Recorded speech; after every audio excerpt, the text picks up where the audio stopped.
सम्यक संवाद। प्रियजन नमस्कार। मानिसको जीवनलाई भित्रबाट कसले डोर्याउँछ? बाह्य जगतसँग जीवन ऊर्जाको के सम्बन्ध छ? अनि किन हेर्दा उस्तै भएर पनि मानिसहरूको स्वभाव फरक फरक हुन्छ? खासमा मानिसको स्वभाव निर्माण केले गर्छ? यावत जिज्ञासाहरूले मलाई जीवन ऊर्जाबारे खोजी र अध्ययन गर्न प्रेरित गरिरह्यो। यी जिज्ञासाहरूको गन्तव्य हुन्छ कि हुँदैन म यसै भन्न सक्दिनँ, तर म भने एउटा गन्तव्यमा आइपुगेको छु। त्यो गन्तव्य हो सम्यक संवाद। अर्थात् यिनै यावत प्रश्नहरूलाई लिएर मैले सम्यक संवाद गर्ने अठोट गरेँ। यस कार्यक्रममा जीवन ऊर्जालाई केन्द्रमा राखेर काम गर्ने साधकहरूलाई निरन्तर संवादमा ल्याउने र तपाईहरूका जिज्ञासाहरूको प्यास मेट्ने प्रयास गरिनेछ। किनकि म को हुँ अनि किन म दुखी छु? धर्म के हो? आध्यात्मिक हुनु र नहुनुले जीवनमा के फरक पार्छ? यस्ता प्रश्नले म घेरिएको मात्रै होइन, म आफै पनि यस्तो प्रश्नले भरिएको छु र ती तमाम प्रश्नहरूको उत्तर खोज्ने उद्देश्यका साथ यो कार्यक्रम तय गरिएको। यसरी केही जीवनका प्रश्न, केही जगतका अस्तित्वका रहस्य, केही संस्कृति, केही परम्परामाथिका विमर्श हुने भएरै यस कार्यक्रमको समग्र नाम सम्यक संवाद राखिएको। यो लामो यात्राको पहिलो पाइला हो। सम्यक संवादको पहिलो पाइला हामी आमोदवर्धन कौडिन्ययन गुरुबाट गर्न गइरहेका छौँ। आउने पुस्ता कस्तो होला यसै भन्न सकिँदैन, तर उहाँहरूको परिवारमा सबै दाजुभाइ र एक बहिनी संस्कृत वाङ्मयमै विद्यावारिधि उपाधि लिनुभएको छ। उहाँहरूको परिवारमा सबैजना विज्ञान पढेर गुरुकुलमा संस्कृत र संस्कृत पढेर पनि विज्ञान दुवैमा उत्तिकै पारङ्गत हुनुहुन्छ। उहाँको बारेमा यहाँ व्याख्या गर्न समय लाग्छ, त्यसैले छोटोमा उहाँको बारेमा भन्दा पहिलो त उहाँ वाल्मिकी विद्यापीठ संस्कृत विश्वविद्यालयको प्राध्यापक हुनुहुन्छ।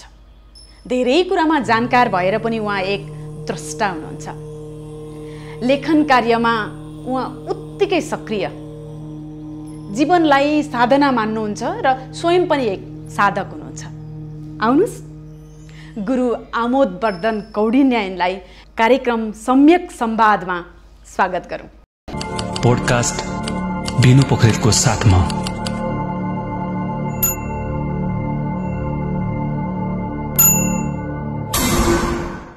हाम्रो परम्पराहरूमा चाहिँ हरेक कार्यक्रमको सुरु गर्दाखेरि कुनै आराधनाबाट गर्ने गरिन्छ। यो कार्यक्रम पनि हाम्रो लामो यात्राको पहिलो कार्यक्रम भएको हुनाले कुनै आराधनाबाट सुरु गरौँ गुरु? हुन्छ। यहाँ नमो धर्माय महते वेदाय च स्वयं भुवे ऋषिभ्यश्च ब्राह्मणेभ्यो वेदविद्भ्यो नमो नमः। धन्यवाद गुरु हजुरलाई। खासमा यहीबाट सुरु गरौँ न। हामी पूर्वीय सभ्यतामा हरेक कार्यक्रमको थालनी गर्दा कुनै आराधनाबाट गरिन्छ, अथवा कुनै किताबहरू लेख्नु पर्यो भने पनि पहिलो पृष्ठमा आराधनाबाटै सुरु गरिएको हुन्छ। यो आराधनाबाट कार्यक्रम सुरु गर्नुको अथवा कार्यक्रममा के प्रभाव छ र आराधनाको मान्छेको जीवनमा के प्रभाव छ? यो जुनसुकै कार्य गर्दा पनि व्यक्तिले पहिला परिकल्पना गर्छ, त्यो यो म यसरी गर्छु भन्ने सोच्छ। त्यसमा ध्यान एकाग्र बनाउनको लागि पनि त्यो आवश्यक छ आराधना। र यो ग्रन्थहरूमा आराधना गरिन्छ, त्यो चाहिँ निर्विघ्नतापूर्वक त्यो कर्म समाप्त होस् भनेर पनि देवी देवताको स्तुति गरिने चलन चल्या छ।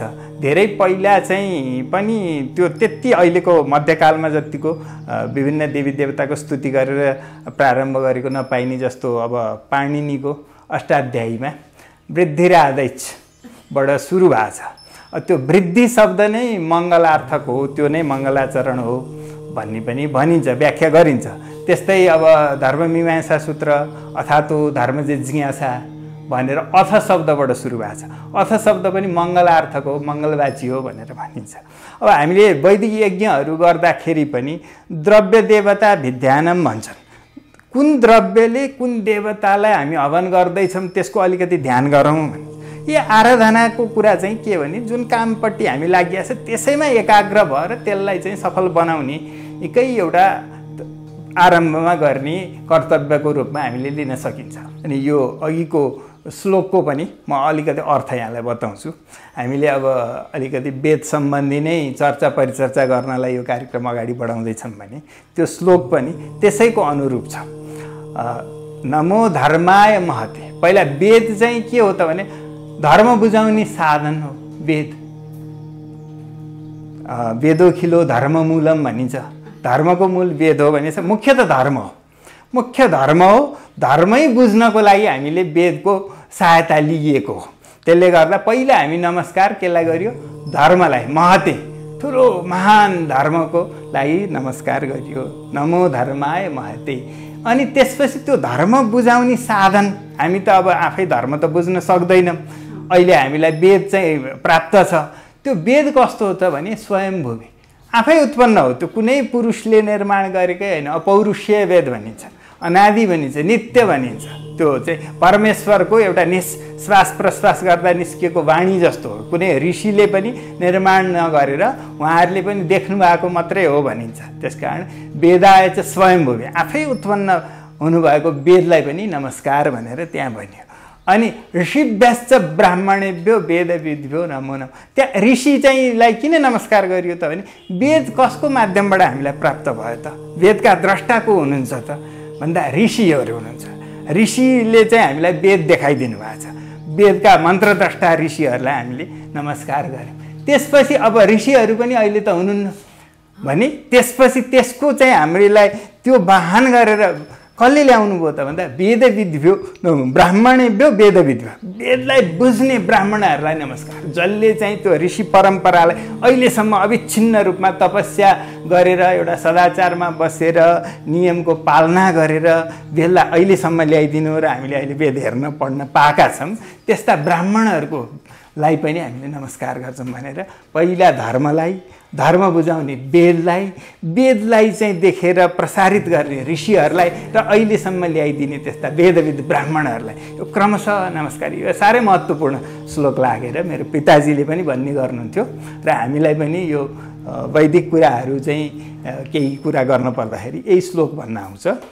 नमो धर्माय महते वेदाय च स्वयम्भवे ऋषिभ्यश्च ब्राह्मणेभ्यो वेदविद्भ्यो नमो नमः। गुरु, हामीले चाहिँ जहिले वेद वेद वेद भनेको सुन्यौँ, धेरै त जानकार हुनुहुन्छ तर धेरैलाई थाहै छैन वेदै के हो? साधारण प्रश्न गरेँ।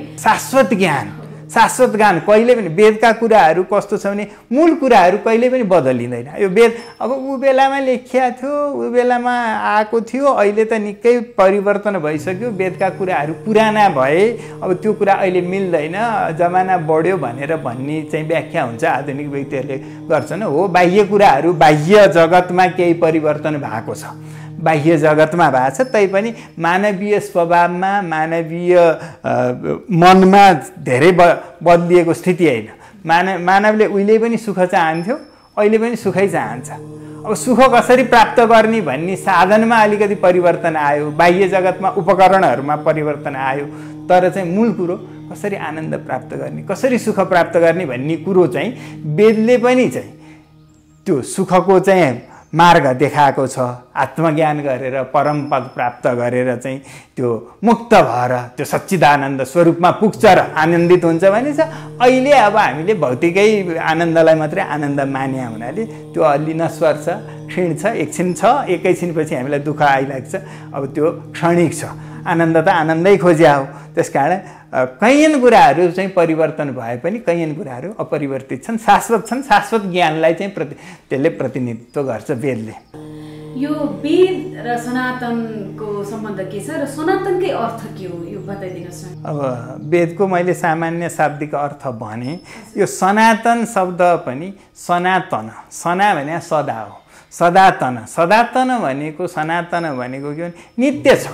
यो हाम्रो यो प्राच्य परम्परामा के छ भने वेदको अहिले अलिकति परिभाषा लक्षण गर्नुपर्दा अनादि भनिन्छ। अनादि भनेको जसको सुरुवातै छैन, नित्य छ, नित्य छ। ऋषिहरू त मन्त्रद्रष्टा हुनुभयो, भएको शाश्वत ज्ञानलाई देख्नुभयो, त्यो देखेर प्रसारित गर्ने एउटा माध्यम मात्रै हुनुभएको। समग्र वेद के हो र यसमा के छ भनेर कसरी थाहा पाउने? के छ यसमा? के छ वेदभित्र? मुख्य रूपमा वेदमा कर्म र ज्ञान विशेष किसिमले कर्म काण्ड एउटा काण्ड भने भाग भन्ने बुझौँ, कर्मको भाग छ, त्यो चाहिँ विशाल छ त्यो क्षेत्र। अनि ज्ञानको भाग छ जुन ब्रह्मज्ञान। ज्ञान भनेपछि हामीले सामान्य सर्वसाधारण भौतिक ज्ञान भन्ने कुरा भन्दा पनि ब्रह्मज्ञान, त्यो शाश्वत तत्त्वको परम तत्त्वको ज्ञानको भाग छ। वेदलाई यसरी दुई भागमा विभाजित गर्न सकिन्छ एउटै भित्र पनि। अहिलेको भौतिकवादी नै मान्छे, उपभोगवादी नै मान्छेलाई पनि आहा यस्ता कुरा पनि, यस्ता ज्ञान विज्ञानका कुरा पनि रहेछन्, गणितका कुरा रहेछन्, भौतिक शास्त्रका कुरा रहेछन्, होइन, प्रकृतिका शाश्वत कुराहरू उहिल्यै चाहिँ वेदैमा पो आएको रहेछ त। तर चाहिँ समग्र वेदको हामीले सार कुरो गर्दाखेरि कर्म गर्ने। वेदमा के छ, उपनिषदमा के छ? मान्छेलाई वेद पढेपछि उपनिषदमा पढ्नुपर्ने हो कि अथवा उपनिषद छुट्टै हो? अब यो यसमा यो जनसाधारणलाई पनि रुचि हुनसक्छ, किनभने उपनिषद त धेरै प्रसिद्ध छ आधुनिक जगतमा। भौतिक शास्त्रीहरूले समेत, पश्चिमा भौतिक शास्त्रीहरूले समेत उत्कृष्ट ज्ञान, संसारको सबैभन्दा उत्कृष्ट ज्ञान के हो भन्दा उपनिषदमा छ भनेर स्वीकार गर्छन्। भौतिक शास्त्रकै प्राध्यापकहरूले पनि गर्छन्, जसले अलिक गहन रूपमा अध्ययन गरेका छन्, गहिरो ज्ञान। यो उपनिषद चाहिँ ब्रह्मज्ञान भनौँ हामीले, छोटो भाषामा बुझिने भाषामा भन्दा उपनिषद भनेको ब्रह्मज्ञान। ब्रह्मज्ञानलाई बुझाउने ग्रन्थ पनि उपनिषदै हो। त्यो ग्रन्थलाई पनि हामीले उपनिषद। अब ब्रह्म भने के हो भनेर बुझाउन त अलिकति गाह्रो छ। अब ब्रह्म भनेको सच्चिदानन्द स्वरूप जुन अविनाशी छ, परम तत्त्व छ, जसबाटै यो सारा सृष्टिहरू भएको, जुन चाहिँ कहिले पनि नाश हुँदैन, अरू सारा सृष्टि ब्रह्माण्डै नष्ट हुन्छ। त्यो ब्रह्म तत्त्व शाश्वत चेतन सच्चित आनन्द। सत भने नित्य छ, सत भने कहिले पनि विनाश हुँदैन। हामीले सबै हेर्ने हो भने पृथ्वी पनि नाश मान्छ, सूर्यको पनि एउटा समय छ, देवताहरूको पनि समय छ, भने ब्रह्माजी पनि फेरिन्छन्। त्यस्तो कुरा छ भने त्यो सत भने कहिल्यै पनि त्यो नाश हुँदैन। त्यो अविनाशी भने सत। चित्त भने चेतन स्वरूप छ, त्यो जड होइन। अनि आनन्द स्वरूप छ त्यो स्वयंमा भनेर यसरी ब्रह्मलाई बुझाइन्छ। त्यो त अलिकति उपनिषदकै गन। त्यो फेरि ब्रह्मज्ञान कसरी हो, कसरी गर्ने भन्ने कुरामा त कस्तो छ भने अलिकति चाहिँ नित्यानित्य विवेक, यो नित्य हो यो अनित्य हो भन्ने विवेक जसलाई हुन्छ। अनि सम दम इत्यादि चाहिँ त्यो साधनाको योग्यता जोसित हुन्छ, जोसित वैराग्य हुन्छ यी भौतिक जगत प्रति, र जसलाई मोक्षको इच्छा हुन्छ, यस्तो व्यक्तिले मात्रै त्यो वेदान्त अथवा उपनिषदलाई नै वेदान्त पनि भनिन्छ। उपनिषद पढ्ने अधिकारी त त्यस्तो हुन्छ, यो हल्का फुल्का कुरा होइन। साँच्चै योग्य कस्तो व्यक्ति योग्य हो त वेदान्त पढ्न, उपनिषद पढ्न भने? जो पाइले पढेर बुझ्न सक्दैन, बुझ्ने वास्तवमा अधिकार भन्छ नि हाम्रो। यो अधिकार अनधिकार अहिले भौतिकवादीहरूले अहिलेको परिस्थितिमा अलिकति बुझिया छ नि। यो अधिकार दिने नदिने छ कि छैन उसैमा हेर्दा, आफैमा हेर्दा थाहा हुन्छ। आफैले थाहा पाउनु पर्यो त्यो चिज। दिने कुरा भएन, उसले वेद पढ्ने हो कि होइन, उसले उपनिषद उसको लागि जरुरी छ कि छैन, उसैले उही जानकार हुनु पर्यो। उसले अब त्यस्तो कस्तो भने वेदले चाहिँ यस्तो व्यक्तिलाई चाहिँ वेद पढ्न योग्य हुन्छ भनेर। अब त्यसमा योग्य हुने भए पनि फेरि विधिपूर्वक उपनयन गरेर गुरुको सन्निधिमा गएर गुरुको पादोपसंग्रहण गरेर कसरी वेद पढिन्छ साँच्चैको वेद भने गुरुलाई चाहिँ हामीले उपनयनमा जसरी ढोक्छौँ यसरी त्यो खुट्टा दाहिनेले चाहिँ दाहिने देब्रेले यसरी ढोगेर चाहिँ प्रत्येकचोटि गुरुसित वेद पढ्दाखेरि कस्तो पढिन्छ भने अलिकति वेदैको कुरा आयो। अब यो रुचिकर पनि होला व्यक्तिहरूलाई कसरी साधना गरेर अहिलेसम्म आज हजारौँ वर्षदेखि त गुरुलाई पूर्ण गुरुप्रति समर्पित छ। गुरु अब जस्तो हाम्रो मातृदेवो भव पितृदेवो भव आचार्य देवो भव भने त्यो आचार्य नै गुरु। उपनयनपूर्वक वेद वेदाङ्ग आदि शास्त्र सम्पूर्ण पढाउने र उसलाई ब्रह्मज्ञान समेत दिने त्यस्ता गुरुलाई आचार्य भनिएको। त्यो सामान्य साधारण शिक्षकलाई आचार्य भनिएन। त्यस्तो गुरुका जब उपनयनको लागि बटुक चाहिँ पितामाताले समर्पण गर्छन् ऊ चाहिँ त्यो गुरुको चाहिँ छोरै बराबर हुन्छ, ऊ आत्मीय हुन्छ अत्यन्त। उसले गुरु सेवा पनि गर्छ, उसलाई पितामाता सरह नै मान्छ, एक किसिमले अझ व्रता पनि मान्छ। त्यसरी पढ्छ। पढ्दाखेरि कस्तो छ भने प्रातःकालमा त्यो सूर्योदयभन्दा पहिल्यै चाहिँ उठ्नुपर्छ भन्ने नियम छ ब्रह्मचारीको। सूर्योदय भएपछि उठ्न हुँदैन हैन। त्यसपछि स्नान गर्ने, प्रातः सन्ध्योपासन गर्ने, अनि त्यसपछि बल्ल गुरुसित वेद पढ्ने। त्यो वेद पढ्दाखेरि कुशासनमा शुद्ध आसनमा बस्ने, शुद्ध धोती उपरना जस्तो त्यो सिएको वस्त्र लगाउने, अरू बेला लगाएको वस्त्र सुत्दाखेरि लगाएको वस्त्र होइन, त्यस्तो वस्त्र लगाएर गुरुलाई चाहिँ आफ्नो परिचय म अमुक गोत्रको अमुक उसको व्यक्ति हुँ, म अभिवादन गर्छु भनेर पादोपसंग्रहण गरेर ढोगेर अनि कुश लिएर हातमा बसेर हैन गुरुपूर्व फर्किनु भएको छ भने शिष्यहरू पश्चिम फर्किएर त्यसरी लहरै बसेर गुरुले 3 चोटि उच्चारण गरेर स्पष्टसँग बिस्तारै शिष्यहरूले ग्रहण गर्ने हिसाबले भनेकालाई अनि शिष्यहरूले फेरि दोहोर्याउँदाखेरि केही चाहिँ बिग्रियो भने चाहिँ गुरुले त्यहाँ सच्याइदिने। त्यसमा अलिकति चाहिँ प्रतिभाशाली चलाख शिष्यले त्यो ग्रहण गर्छ, त्यसले चाहिँ अरू आफ्ना सहपाठीलाई फेरि दोहोर्याएर भनिदिन्छ। त्यसरी चाहिँ वेदाध्ययन गरेर ल्याइएको हो।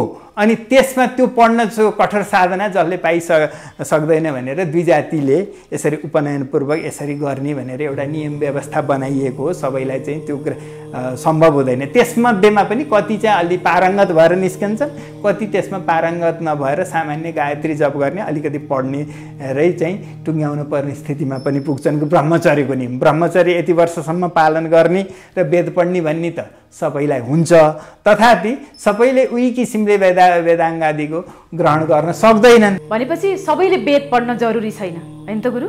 वेदै पढ्न सबैले जरुरी छैन। जसले जुन तहको चाहिँ साधना गर्छन् त्यही विषयको अध्ययन गर्न सक्छन्, गर्नु उचित हुन्छ। जस्तो चाहिँ अब वेद पढ्न नसक्नेलाई चाहिँ पुराण महाभारत रामायण पढाएर पनि चाहिँ हाम्रो धर्म संस्कृति अध्यात्मको ज्ञान दिइन्छ। त्यो हो परम्परा। वेदमा चाहिँ सबै थोक छ। यहाँ मतलब यहाँ आयुर्वेदको ज्ञान छ, यहाँ चिकित्सा पद्धति छ।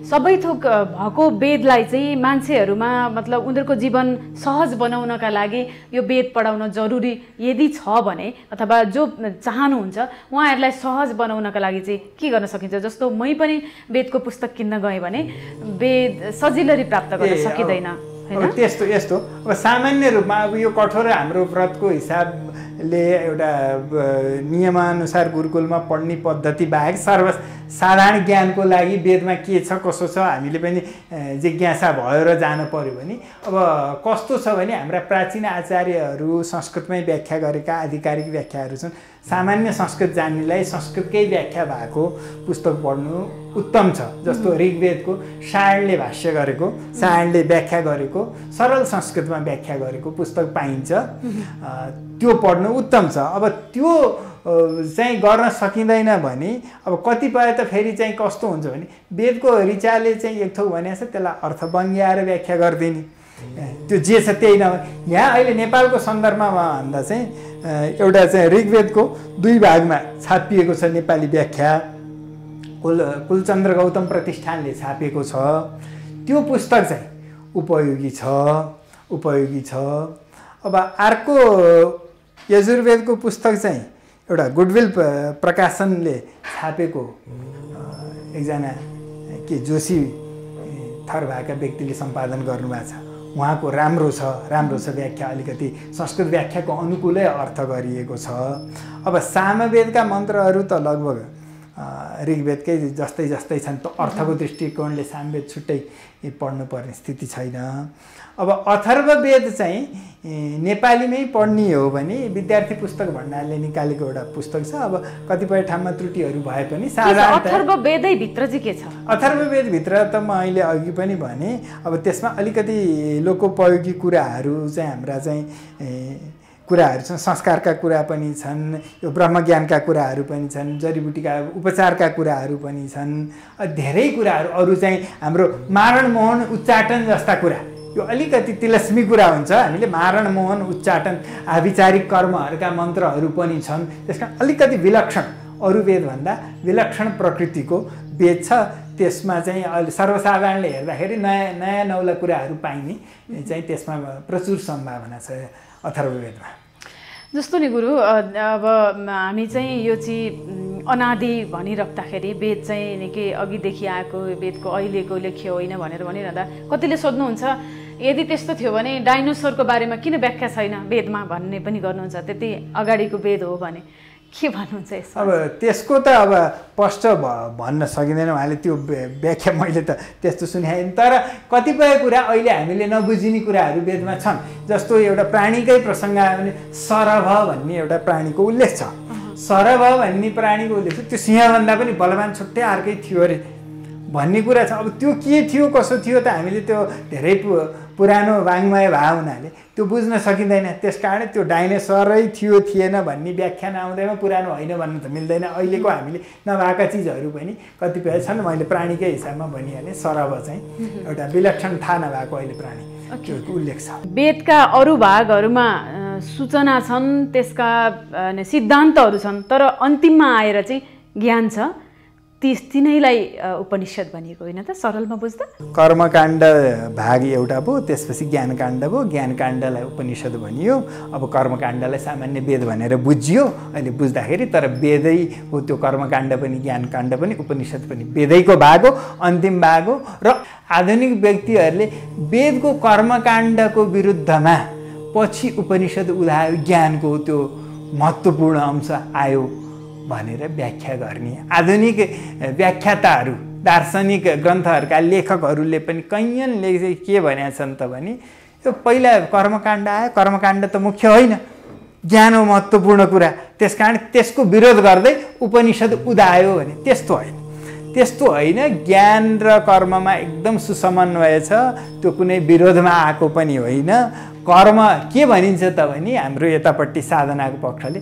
कर्म गरेर अन्तःकरणलाई शुद्ध बनाउने आफूलाई पवित्र बनाउने आफूलाई ज्ञानको लायक बनाउने कर्म नगरिकन ऊ ज्ञान प्राप्त गर्न सक्दैन ज्ञानको लायक हुँदैन कर्मद्वारा ज्ञान प्राप्त गर्ने ज्ञान प्राप्त भएपछि मोक्षलाई सोझै कर्मले मोक्ष हुने भएन बीचमा ज्ञान आयो तर ज्ञान सोझै हुँदैन फेरि कर्म नगरिकन ज्ञानै प्राप्त हुन सक्दैन कर्म अनि ज्ञान अनि मोक्ष यो क्रम छ अनि त्यसले गर्दाखेरि कर्म पनि उत्तिकै महत्त्वपूर्ण छ कर्म र ज्ञानको विरोध छैन ज्ञान कर्म समुच्चयवाद भनिन्छ यो दर्शनमा वेदान्तमा ज्ञान कर्म समुच्चयवाद भने ज्ञान पनि उत्तिकै महत्त्वपूर्ण कर्म पनि उत्तिकै महत्त्वपूर्ण त्यो दुईटै चाहिन्छ त अन्ततः ज्ञानले चाहिँ मुक्ति दिन्छ को चाहिँ कर्म गरेकोमा कस्तो व्यक्ति चाहिँ ज्ञानमा पुग्छ र मोक्ष हुन सक्छ अब यस्तो छ कर्ममा एउटा सामान्य कर्म नित्य कर्म नैमित्तिक कर्म र काम्य कर्म भन्ने हुन्छ विभाग कर्मका विभाग भने नित्य कर्म भने जस्तो हामीले बिहान उठेर चाहिँ स्नान गरियो सन्ध्या गरियो अब वेद पढ्नेले वेद पढे तर्पण गर्नेले तर्पण गरे सन्ध्या गरिसकेपछि अरू चाहिँ त्यो पञ्चमहायज्ञ गर्नेले पञ्चमहायज्ञ गर्ने अब त्यो सबै नसक्नेले पूजापाठ गर्ने जे छ त्यो हामीले दैनिक रूपमा गर्ने र विशेष मलाई यो फल प्राप्त होस् भनेको पनि छैन कर्तव्यको रूपमा आफ्नो चाहिँ बाबुबाजे परम्परादेखि आयो नित्य कर्मको रूपमा गरेछ कुनै विशेष फलको आकाङ्क्षा पनि केही छैन त्यो नित्य कर्म भयो नैमित्तिक कर्म भने चाहिँ केही आइलाग्दाखेरि गर्ने अब जस्तो चाहिँ एकछिन भन्यो बच्चा जन्मियो भने नरन गरिन्छ जन्मिएन भने त गरिँदैन होइन केही चाहिँ नराम्रो आफूले पातक गरियो अन्जानमा अथवा बाध्यतावश नखानु अभक्ष्य भने चिज खाइयो अथवा सन्ध्यालोप गरियो सन्ध्या चाहिँ गर्नै मिलेन सन्ध्यालोप गरियो इत्यादि छ भने त्यो प्रायश्चित्त गर्न पर्यो त्यस्ता कर्मलाई पनि के भने नैमित्तिक निमित्त आइपरेर गर्ने नभए गर्न परेन नि त्यसलाई नैमित्तिक अनि अर्को कर्म चाहिँ काम्य कर्म भनिन्छ काम्य कर्म भने अहिले चाहिँ मान्छेहरू प्रायः काम्य कर्मै गर्छ त्यही त गुरु हजुरले भनिहाल्नुभयो यो काम्य कर्ममा चाहिँ मान्छेहरू अहिले प्राय मन्दिर जाने र मन्दिर पुग्दा पनि उनीहरूको चाहिँ के हुन्छ भने मतलब मेरो मतलब स्वास्नी राम्रो परोस् म पास हौँ मलाई जागिर राम्रो मिल्यो मतलब सबै उनीहरू माग्नका लागि मन्दिर पुग्छन् सायद हजुरले भन्नुभएको काम्य कर्म यही अन्तर्गत पर्छ होला किन यस्तो छ अहिले मात्र यस्तो हो कि पहिल्यैदेखि यो समाजमा यस्तो प्रवृत्ति थियो अथवा यस्तो चेतमा मान्छेहरू थिए यो काम्य कर्मप्रतिको आकर्षण त अब पहिल्यै पनि हुँदो तर अब यही अहिले कति व्यक्ति चाहिँ बढी काम्य चाहन्थे, कर्म चाहन्थे, अहिले कति छन् भन्नेमा चाहिँ अहिले अधिकांश 100% जस्तो भनौँ चाहिँ काम्य कर्ममै लिप्त छन्। अब पहिला चाहिँ अब धेरै त काम्य कर्मै गर्ने नै हुन्थे यो, किनभने यो वेदको त्यो ब्रह्म ज्ञान चाहिँ दुर्लभ पनि हो, त्यसमा चित्त अडिन पनि गाह्रो छ र कठोर मार्ग भए हुनाले कोही साधकहरू मात्रै त्यो चाहिँ मूल मोक्ष मार्गतिर लाग्थे, काम्यमै थियो। अब यो कस्तो छ भने काम्य कर्म अहिले त अब सप्ताह पुराण लगाउँदा पनि, अरू विभिन्न चाहिँ हाम्रो स्मार्त यज्ञ गर्दा पनि, अब अथवा कुनै पूजापाठ मन्दिरको दर्शन गर्दा पनि फलानु चाहिँ मेरो कामना सिद्ध होस् भने त्यो कामना भएको व्यक्तिको चाहिँ कस्तो हुन्छ भने त्यो कामना सिद्ध हुने नै काम हुन्छ, उसले मोक्ष प्राप्त गर्ने कुरो भएन। कतिले मलाई स्वर्ग प्राप्त होस् भनेर गरे हुन्छ, उसलाई स्वर्ग प्राप्त हुन्छ, मुक्ति त प्राप्त हुने भएन हैन। अब त्यस्तो छ। अब नित्य कर्म गर्ने मुख्य यहाँ चाहिँ अब मोक्षको लागि चाहिँ कस्तो छ वैदिक सिद्धान्त, अब कतिले गर्न सकेको छैन त्यो आफ्नो ठाउँमा छ। प्राप्त गर्न पनि मोह भएन रे, यो यस्तो छ। अब कस्तो भन्छ भने स्वार्थ त स्वार्थ, त्यो आत्माबारे द्रष्टव्य श्रोतव्य निधिध्यासितव्य भनेर बृहदारण्यको उपनिषदमा भनिएको छ। त्यसमा चाहिँ आत्मनस्तु कामाय पतिः प्रियो भवति, नवारे पत्युः कामाय पतिः प्रियो भवति, आत्मनस्तु कामाय पतिः प्रियो भवति, नवारे पत्न्याः कामाय पत्नी प्रिया भवति, आत्मनस्तु कामाय पत्नी प्रिया भवति। यस्तै वाक्य छ भने पति प्यारो भएको पनि के भने पतिको लागि होइन, आफ्नो लागि, पत्नी प्यारी भएको पनि आफ्नै लागि, स्वार्थैको लागि क्या हो। त्यो आफ्नो आत्मा लागि, त्यो आत्मा भने के हो त, आफ्नो लागि भने के हो त भन्दा त्यो जुन आफ्नो भन्ने त्यहाँ आइरहेछ, छोरो प्यारो भएको पनि छोराको निम्ति होइन आफ्नै लागि भन्दै जाँदाखेरि त्यो आफ्नो भनेको के हो, आफू भनेको के हो भने त्यही आत्मा तिमी देख, हेर, बुझ, चिन, आत्मज्ञान गर, त्यही सच्चिदानन्द स्वरूपलाई चिन भन्दा त्यो पनि एक किसिमको स्वार्थ हो भन्ने। त्यसलाई चाहिँ हामीले क्षुद्र स्वार्थमा लिन मिल्दैन। क्षुद्र स्वार्थ हो भौतिक स्वार्थ भन्दा यो चाहिँ अलिकति महत्त्वपूर्णमा उच्च कोटिको स्वार्थ नै हो नि। आखिर त आत्मार्थ, आत्मा चिन्नु पनि त स्वार्थ हो नि। आत्मा चिन्नु, मुक्त, यो भवसागरबाट मुक्त हुन चाहनु पनि त्यही स्वार्थ। मै निरपेक्ष गर्छु यहीँ जेसुकै होस् भनेर भनेन नि त्यो साधक, उच्च कोटिको साधक, परम उच्च कोटिको साधकले पनि त्यो के भने मुक्त हुन चाह्यो, त्यो कुराको होइन, त्यो उच्च हो। अब हामीले भनौँ न परोपकार गर्दा राम्रो मानिन्छ, परोपकार गर्ने पनि स्वार्थै हो उसको, किन अर्कालाई सुख हुँदा आफूलाई सुखको अनुभूति भएको छ। परोपकार गर्नेको मान्छेको मनोवृत्ति के छ त भन्दा आफ्नो सुख नभइकन उसले परोपकार गरे होइन, आफ्नै सुखको लागि गरे। अर्को सुखी भएको देख्दा आफूलाई सुख हुन्छ। त्यहाँ हामीलाई चाहिँ आफै मात्रै सुख हुँदाखेरि चाहिँ सुखी हुने चाहिँ ठान्छौँ हामीले। जो परोपकारी छ उसले त अर्को सुखी हुँदा, अर्को खुसी हुँदा आफूलाई आनन्दको अनुभव गर्छ। परोपकार चाहिँ एकदम अनौठो खालको छ नि गुरु। जस्तो परोपकार गरेको भन्ने अनि सञ्जालमा फोटो भिडियो राख्नका लागि, मतलब त्यहाँबाट पनि ऊ त्योभन्दा ठुलो आफ्नो स्वार्थ पूर्ति गर्नका लागि गरेको त्यो परोपकार मानिन्छ र? अब यस्तो त्यसको त के भने तह हुन्छन्, पुण्य पनि। जस्तो अब हामीले एउटा तीर्थयात्रा अहिले बडो सौखपूर्वक, बडो साधन सम्पन्न भएर तीर्थयात्रा गर्ने, पैदल गर्नुपर्छ, खुट्टामा चप्पल जुत्ता नलाइकन गर्नुपर्छ होइन, साधना हो होइन। कति घुम्ने भन्छन्, त्यो देखिया पनि छ अलिअलि, कोही मान्छे घस्रिँदै गरेको। आधुनिक पुस्तालाई त मन निर्मल बनाउनका लागि के गर्न सकिन्छ? उनीहरूको लागि त्यो जरुरी छ, उनीहरू पनि चाहन्छ तर उनीहरू टुटेका छन्। यो अलिकति सानैदेखिको संस्कार बिग्रिएर, जस्तो व्यक्ति मान्छे भनेको त शरीर मन आत्माको संयुक्त स्वरूप हो नि। हामीले शरीरलाई भौतिक सुखमा त बेसरी हामी दौडधुप गऱ्यौँ, भौतिक सुख सुविधा त हाम्रो बढेर गयो। अहिले आधुनिक विज्ञानले के न चमत्कार गर्यो भनेको हामी चाहिँ यो हाम्रो पुरानो कुरा काम लाग्दैन, नयाँ कुरा के आयो भन्यो, सबै भौतिक कुराहरू बढ्या छन्। हाम्रो चाहिँ पितामह प्रपितामहहरूको पालामा के थियो र उहाँहरूको दिनचर्या कस्तो थियो, उहाँहरूले कस्तो सुख अनुभूति गर्नुहुन्थ्यो भन्ने कुरा हामीले परिकल्पना गऱ्यौँ भने भौतिक सुखको अनुभूतिमै पनि कस्तो छ भने मलाई हिँड्दा पनि आनन्दै लाग्छ, कसैलाई त्यो हिँड्दा दुःख हुन्छ, जसको मोटर चढिरहने बानी छ अलिकति हिँड्न पनि उसले सक्दैन, उसलाई हिँड्दा दुःख हुन्छ। मलाई हिँड्ने बानी लाग्छ, त्यहाँ दुःखको अनुभवै हुँदैन। भौतिकै सुख पनि त्यो मनले अनुभव गर्ने हो। आखिर मनले अनुभव गर्ने भावनाले भौतिक सुख दुःखको पनि परिभाषाभित्र मनै सुखी हुनुपर्छ, मनै महत्त्वपूर्ण कुरा हो हैन। त्यसपछि मनको स्वच्छता चाहिँ भएपछि नै मन सुखी हुने हो।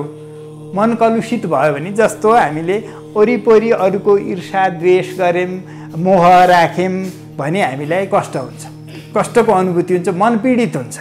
जब अर्का प्रति हामीले राग द्वेष पनि राखेका छैन, मोह पनि राखेको छैन, मलाई यस्तो भइदिए हुन्थ्यो भन्ने कामना पनि राखेको छैन भने मन निर्मल हुने। त्यो मनलाई सफा गर्ने, निर्मल गर्ने भनेको कुरो चाहिँ कस्तो रहेछ भने शिक्षा दीक्षाको सँगसँगै आउने। जस्तो हाम्रो गुरुकुलमा चाहिँ दुईटा थियो, एउटा अध्यापन गर्ने, अर्को व्रत गराउने, तपस्या गराउने।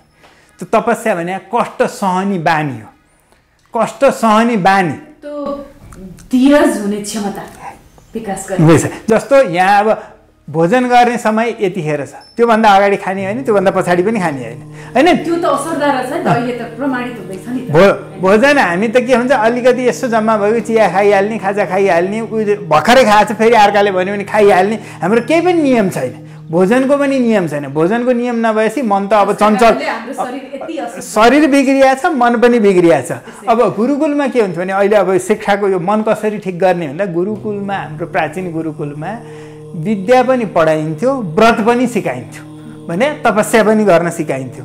गुरुकुलमा विद्यार्थीले गाईको सेवा पनि गर्थ्यो, गोबर पनि फाल्थ्यो, वनमा गएर समिधारण पनि गरिन्थ्यो, कुश पनि ल्याइन्थ्यो, सबै चाहिँ गुरु सेवा गरिन्थ्यो, सबै भोजन बनाउने, सबै कामहरू भौतिक रूपमा गर्न पर्ने कामहरू पनि कष्टपूर्ण अहिले ठानिएका कामहरू पनि सहज रूपमा विद्यार्थीले गर्थे। पानी परिरहेछ, पानी पर्दै पनि रुजेर पनि हिँडिन्थ्यो हैन। त्यसरी अब पैदल हिँडिन्थ्यो। सबैले के गर्थ्यो भने शरीरलाई अलिकति कष्ट सहने बानी सिकाउँथ्यो, व्रत पालन गर्ने बानी, नियमको, र त्यसैमा आनन्दानुभूति हुँदै जान्छ। जे हामीलाई बानी लाग्यो नि त्यसमा आनन्दानुभूति हुँदै जान्छ। हामीलाई सिकाइन्थ्यो, शास्त्र पढेर पनि सिकाइन्थ्यो, यो कर्तव्य, यो अकर्तव्य, यो धर्म, यो अधर्म, यो गर्न हुन्छ, यो गर्न हुँदैन, यसलाई पाप लाग्छ, यसबाट पुण्य प्राप्त हुन्छ, यसबाट स्वर्ग प्राप्ति हुन्छ, यसबाट नरक प्राप्ति हुन्छ। यो कुरै शिक्षामा आउँथ्यो र अनि मान्छे असल काम गर्थ्यो। त्यो असल काम गर्दा कष्ट भएकोलाई उसले कष्ट अनुभवै गर्थेन, मन निर्मल हुन्थ्यो। अब अहिले के भइदियो भने हाम्रो संस्कृत शिक्षा, अब यो पनि अलिकति जोड्न पर्ने कुरा हो। संस्कृत शिक्षा पनि बिचमा चाहिँ आधुनिकीकरणबाट को चपेटामा पर्यो, गुरुकुलीय शिक्षाको किसिमले आउन सकेन हैन। संस्कृत पढ्न, एक त संस्कृत पढ्न नपाउने पुस्ता पनि अहिले तयार भयो, जो पढेका छन् उनीहरू पनि व्रतको पालना सहित पढ्ने मौका पाएनन् र आधुनिक जुन अरू विद्या पढिया छ त्यही किसिमले पढ्दाखेरि उनीहरूमा त्यो किसिमको गुण चाहिँ विकसित हुन नसकेको हो। र अब स्वर्ग नरकको अवधारणा, पाप पुण्यको अवधारणा, सत्कर्म असत्कर्मको अवधारणा अत्यन्त आवश्यक चिज हो। अहिले त्यसलाई हामीले के भन्छ अन्धविश्वास भन्ने अथवा यो नभएका कुरा चाहिँ यस्तो सिकाउनु हुँदैन बच्चाहरूलाई। बच्चाहरूलाई स्वार्थ सिकाइया छ अहिले, पूर्णतया स्वार्थ। मैले कसरी कमाउने, म कसरी ठुलो पदमा जाने, कसरी म प्रथम हुने, कसरी मैले यसलाई जित्ने हैन, मैले कसरी भौतिक सुख सुविधा प्राप्त गर्ने, पर्यो भने बाआमालाई पनि त्यागिदिने हैन। त्यस्तो किसिमको शिक्षा एकदम मन्द विषको रूपमा, अहिले शिक्षा भनेकै मन्द विषको रूपमा घुसिया हुनाले सबै यो काम्य कर्म परोपकार भन्ने अहिले हामीले अलिकति दोस्रो तहको त्यो परोपकारको पनि तरिका छ। अब एउटा प्रचार गर्ने, एउटा नगर्ने। नगर्नेमा चाहिँ पुण्य बढी प्राप्त हुन्छ, अब प्रचार गरेमा पुण्य क्षय हुन्छ भन्ने छ। अब एउटा कुनै कुरा कहिलेकाहीँ पुण्य क्षय भयो भने भइरोस्, तर अरूलाई प्रेरणा हुन्छ, यस्तो चाहिँ त्याग गरेछ, सर्वस्व त्याग गर्यो कसैले, त्यस्ता पनि व्यक्ति छन् आफ्नो करोडौँको सम्पत्ति सर्वस्व त्याग गरेर सामान्य साधुको जीवन, कष्टपूर्ण जीवन बिताइरहेछ। अब त्यो उसलाई चाहिँ मूर्ख मान्ने अथवा चाहिँ त्यो बौलाहाको मान्ने पनि छन्, तर होइन, त्यो दुई किसिमको छ। एउटा चाहिँ विषादग्रस्त हुनु, यहाँ आउँछ बेला बेला, विषादग्रस्त हुनु र वैराग्य आउनु फरक चिज हो। विषादग्रस्त भने भौतिकको कामना छ, प्राप्त भएन, असन्तुष्टिबाट पैदा हुन्छ विषाद हैन। अब वैराग्य के हुन्छ भने त्यो सत र असतको चाहिँ विवेक गर्दै गर्दै जाँदा त यी सबै क्षणिक रहेछ नि, अनावश्यक रहेछ, यसमा केही सुख रहन्छ भन्दा बोध गर्दै बोध विषाद भने त अब नरमाइलो मन चाहिँ एकदम खिन्न भइरहने, बेचैन हुनु होइन, मन खिन्न भइरहनु, मन खिन्न रहिरहनु। अहिले भन्छन् नि अब डिप्रेसन, अङ्ग्रेजीमा भन्दा डिप्रेसनग्रस्त हुनु, त्यो र वैराग्यको चाहिँ मान्छेले तुलना उस्तै हो भन्न पनि भ्याउँछन् अहिलेको नबुझ्नेले। यही भनिन्छ अहिले वैराग्य हुनु भनेको चाहिँ मतलब यो जे परिस्थितिजन्य कुराहरूलाई ग्रहणै गर्न नसक्ने व्यक्ति र एकजना वैरागीमा के भिन्नता छ प्रश्न गर्नु। यो यस्तो हो, त्यो ऊ चाहिँ त एउटा त रोगी हो, त्यो विषादग्रस्त व्यक्ति चाहिँ रोगी हो। अब एक किसिमले भनौँ भने हामीले अर्जुनलाई त्यो देख्न सक्छौँ। पहिला त्यो रणभूमिमा आउँदा अर्जुनको त गाण्डीव धनु पनि छुट्यो, सबै हेर्दा विषादग्रस्त भए, क्षत्रिय धर्म पनि बिर्सिए। मार्नु मर्नु नै क्षत्रिय धर्म हो, वर्ण धर्मको अनुसार चाहिँ मार्न मर्न चाहिँ गर्न तयार हुनुपर्छ भन्ने सबै बिर्सिएर उनी चाहिँ अत्यन्त विषादग्रस्त भए, मोहग्रस्त भए, विषादग्रस्त भए। अनि कृष्णको चाहिँ उपदेशबाट अब अहिलेको आधुनिक भाषामा अङ्ग्रेजीमा भन्ने भने काउन्सिलिङ होइन, परामर्श सिकाउँदा सबै देखाउँदा उनी आफ्नो कर्तव्यमा क्षत्रिय धर्ममा आइपुगे। त्यहाँ चाहिँ भनिया छ स्वधर्मे निधनै श्रेयः परधर्मो भयावह। यो वाक्यको पनि अर्थ चाहिँ कस्तो गरिन्छ भने होइन, अन्य धर्म लिन हुँदैन, आफ्नो चाहिँ वैदिक सनातन धर्ममा अडिनु पर्छ भनेर अहिले व्याख्या गरिन्छ। अहिलेको सन्दर्भमा त्यो पनि मिल्छ, नमिल्ने त होइन। तर त्यो बेलामा मलाई कसैले प्रश्न गरेका थिए, त्यो बेलामा पनि यो अन्य धर्महरू थिए र चाहिँ आफ्नै धर्ममा अडिनु पर्छ भनेर श्रीकृष्णको उपदेश भएको भन्दा होइन, त्यतिखेर चाहिँ वर्ण धर्मको उपदेश। ब्राह्मणले भए त्यो चाहिँ युद्धबाट पलायन हुनु ठिक हुन्थ्यो, युद्ध गर्ने धर्म ब्राह्मणको थिएन। तर क्षत्रिय भएर तिमीले धर्मयुद्ध गर्नुपर्छ, तिम्रो आफ्नो चाहिँ वर्ण धर्म चाहिँ ठिकसित पालन गर, त्यसमा बरु मर्नु श्रेयस्कर छ। अर्को धर्म ब्राह्मणको धर्म क्षत्रियले पालन गर्दा पनि म चाहिँ अब शान्त हुन्छु, समदममा बस्छु, बाहिर लिन्छु भने त्यो पनि तिम्रो कर्तव्य होइन। परधर्म भयावह, पर भने अर्को वर्णको धर्म भन्ने, त्यसमा त्यो अर्थ हो। गीताको व्याख्या हेर्ने हो भने, त्यो प्रसङ्ग हेर्ने हो भने क्षत्रिय भएर तिमीले गाण्डीव धनु छोडेको भएन, धर्मयुद्धमा तिमी आउनुपर्छ भनेर आफ्नो स्वधर्मपट्टि प्रवृत्त गराइएको र त्यो विषादबाट हटाइयो। अब वैराग्य त हाम्रो कस्तो छ भने, यो वैराग्यको म अलिकति टुङ्ग्याउँछु। क्षत्रियले पनि अब हाम्रो ब्रह्मचर्य, गृहस्थाश्रम, त्यसपछि वानप्रस्थाश्रम, त्यसपछि सन्यासाश्रमका क्रमहरू छन् होइन। अब त्यो क्रमशः चाहिँ एउटा त्यो सबै कर्तव्य निर्वाह गर्ने, यो सृष्टि चक्र चलाउनलाई गृहस्थाश्रमको पनि पालना जसले सक्छ, समर्थ छ, त्यसले गर्नुपर्छ भन्ने छ। गृहस्थाश्रमको सबभन्दा महत्त्व छ। यो अहिले हामीले कतिपय सन्यास धर्म महत्त्वपूर्ण हो कि सन्यासीहरू ठुला हुन् कि गृहस्थ भन्ने भइरहेको के भने सदाचारी गृहस्थ नभएको हुनाले त्यो स्थिति आएको। नभए सन्यासी त ऊ त सम्पूर्णबाट मुक्त, यो के भने जन्जालबाट मुक्त भएर, यो प्रपञ्चबाट मुक्त भएर एकान्तमा आफ्नो चाहिँ आत्मज्ञानको लागि मात्रै बस्ने व्यक्ति हो। ऊ यसरी प्रपञ्च भएर बाहिर देखिएर चाहिँ दान दातव्य लिँदै दिँदै हिँड्दै अनेक चाहिँ यात्रा गर्ने, प्रपञ्च सङ्गठनमा लाग्ने त्यो सन्यासको धर्मै होइन, त्यो त उल्टो गृहस्थले हो त्यो सबै गर्ने। किनभने उसले सन्तति जन्माउनु पर्यो, सन्ततिलाई शिक्षा दीक्षा असल आफ्नो उत्तराधिकारी आफ्नै धर्ममा दीक्षित गर्न पर्यो। अनि चाहिँ उसले चाहिँ यज्ञ आदि दान धर्म पुण्य अरू चाहिँ पूर्त कर्म, इष्ट कर्म र पूर्त कर्म भन्ने छ। इष्ट कर्म भने यज्ञ आदि पूजा, अनि अब अलि धन सम्पत्ति बढी भएकाले पूर्त कर्म भने चौतारो लाउने, पार्टी बनाउने, अस्पताल बनाउने, पाठशाला बनाउने होइन, त्यस्तो खालको भौतिक सम्पत्ति खर्च गरेर गर्ने कुराहरू, त्यस्ता लोकोपकार गर्ने त्यो धर्म पनि गर्ने, सबै चाहिँ गृहस्थले गर्ने हो। गृहस्थले गरिसकेपछि छोरालाई उत्तराधिकार दिएपछि वानप्रस्थमा जाँदा, सन्यासमा जाँदा क्रमशः चाहिँ ऊ चाहिँ यो जीवन जगतको रहस्य बुझ्दै जाने र अनि त्यसलाई यो चाहिँ बाट चाहिँ म पन्छिन्छु, मोक्षको साधना गर्छु भनेर मोक्षको साधना सन्यासाश्रममा जानलाई अलिकति भावभूमि तयार गर्नको लागि वानप्रस्थाश्रममा जाने हो। अनि त्यसबाट पूर्ण वैराग्य आएपछि सन्यास ग्रहण गर्ने। पूर्ण वैराग्य भने आफ्नो शरीरमा पनि मोह नहुने। वैराग्य त यति हुन्छ कि शरीर पनि नाशवान छ भन्ने थाहा छ होइन, नाशवान छ भन्ने थाहा छ र यो पनि एकछिन आत्मा मात्रै अब नित्य हो भन्ने थाहा भइसकेपछि उसलाई चाहिँ आफ्नै शरीरमा पनि मोह हुँदैन र त्यो पनि उसलाई प्रिय हुँदैन। त्यस्तो स्थितिमा बल्ल सन्न्यस्त हुने हो। तर त्यो वैरागी र यो विषादग्रस्तको स्थिति, मानसिक स्थिति चाहिँ आकाश जमिनको अन्तर छ। ब्रह्मचर्य, गृहस्थ, वानप्रस्थ अनि सन्यास भनेर जुन कुरा वेदमा उल्लेख गरिएको छ, के त्यो अहिले पनि सम्भव छ? यदि त्यो सम्भव छ भने त्यो नहुँदा समाजले के भोगिरहेको छ, के प्रश्न पार्दिनु?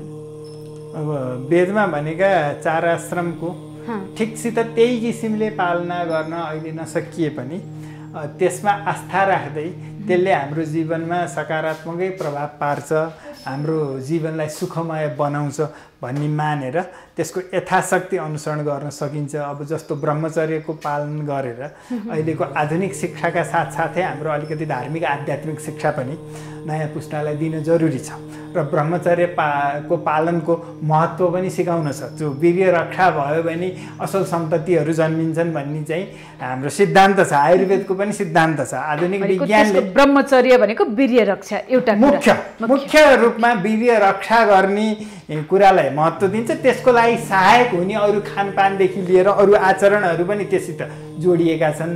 त्यसलाई यथाशक्ति मूल चाहिँ ब्रह्मचर्यको पालना गर्ने महिलाले पनि पुरुषले पनि र आधुनिक शिक्षाका साथसाथै धार्मिक आध्यात्मिक पनि शिक्षा र ब्रह्मचर्यको महत्त्व, त्यसको लागि सहयोगी वातावरण बनाउने, वीर्य रक्षाको लागि सहयोगी वातावरण बनाउने र त्यो शिक्षामा पनि त्यो चाहिँ समावेश हुनुपर्छ त्यसको महत्त्व। र त्यसलाई चाहिँ ब्रह्मचर्यको रक्षा गर्नुलाई चाहिँ अप्राकृतिक हो भन्ने पनि कताकति भन्छन्, तर त्यस्तो होइन। त्यसको चाहिँ पूर्ण चाहिँ नैष्ठिक ब्रह्मचारी त थिए भने त्यसको नियम पालना गरेर बस्ने नैष्ठिक ब्रह्मचारी, त्यो सम्पूर्ण आजीवन ब्रह्मचारी बस्ने त थिए भने एउटा निश्चित पढ्ने अवधिसम्म ब्रह्मचर्यको नियम पालना गरेर आधुनिक शिक्षा र प्राचीन हाम्रो दुईटै शिक्षा लिएर पालन गर्दाखेरि राम्रो असल हुन्छ। त्यसलाई हामीले पालना गरेको भन्ने मान्न सकिन्छ। अनि गृहस्थाश्रममा विधिपूर्वक आफ्नो स्ववर्णमै विवाह चाहिँ विधिपूर्वक गरेर अनि गृहस्थाश्रमका आफ्ना कर्तव्यहरू पुरा गर्ने। गृहस्थाश्रममा कर्तव्य पुरा गर्ने, गृहस्थ भनेको घर परिवार सम्हालेर बसेको व्यक्ति त्यो अवधिलाई गृहस्थ भन्यो। अब यस्तो छ, यहाँ चाहिँ नगृहम गृहमित्याहुर गृहिणी गृहमुच्यते भन्ने त शास्त्र वचन छ। गृहिणीलाई चाहिँ गृह घर भनिया हो, त्यसमा बस्ने त्यो पुरुष प्रधान हो। हाम्रो शास्त्रमा यो हाम्रो प्राकृतिक जीवन पद्धति नै एउटा पुरुष प्रधान भए हुनाले पुरुष मुख्य व्यक्ति, त्यसलाई सहयोग गर्ने स्त्री महिला गृहिणी भनेको। तर गृहिणी नभइकन पुरुषले आफ्नो काम केही नै गर्न सक्दैन।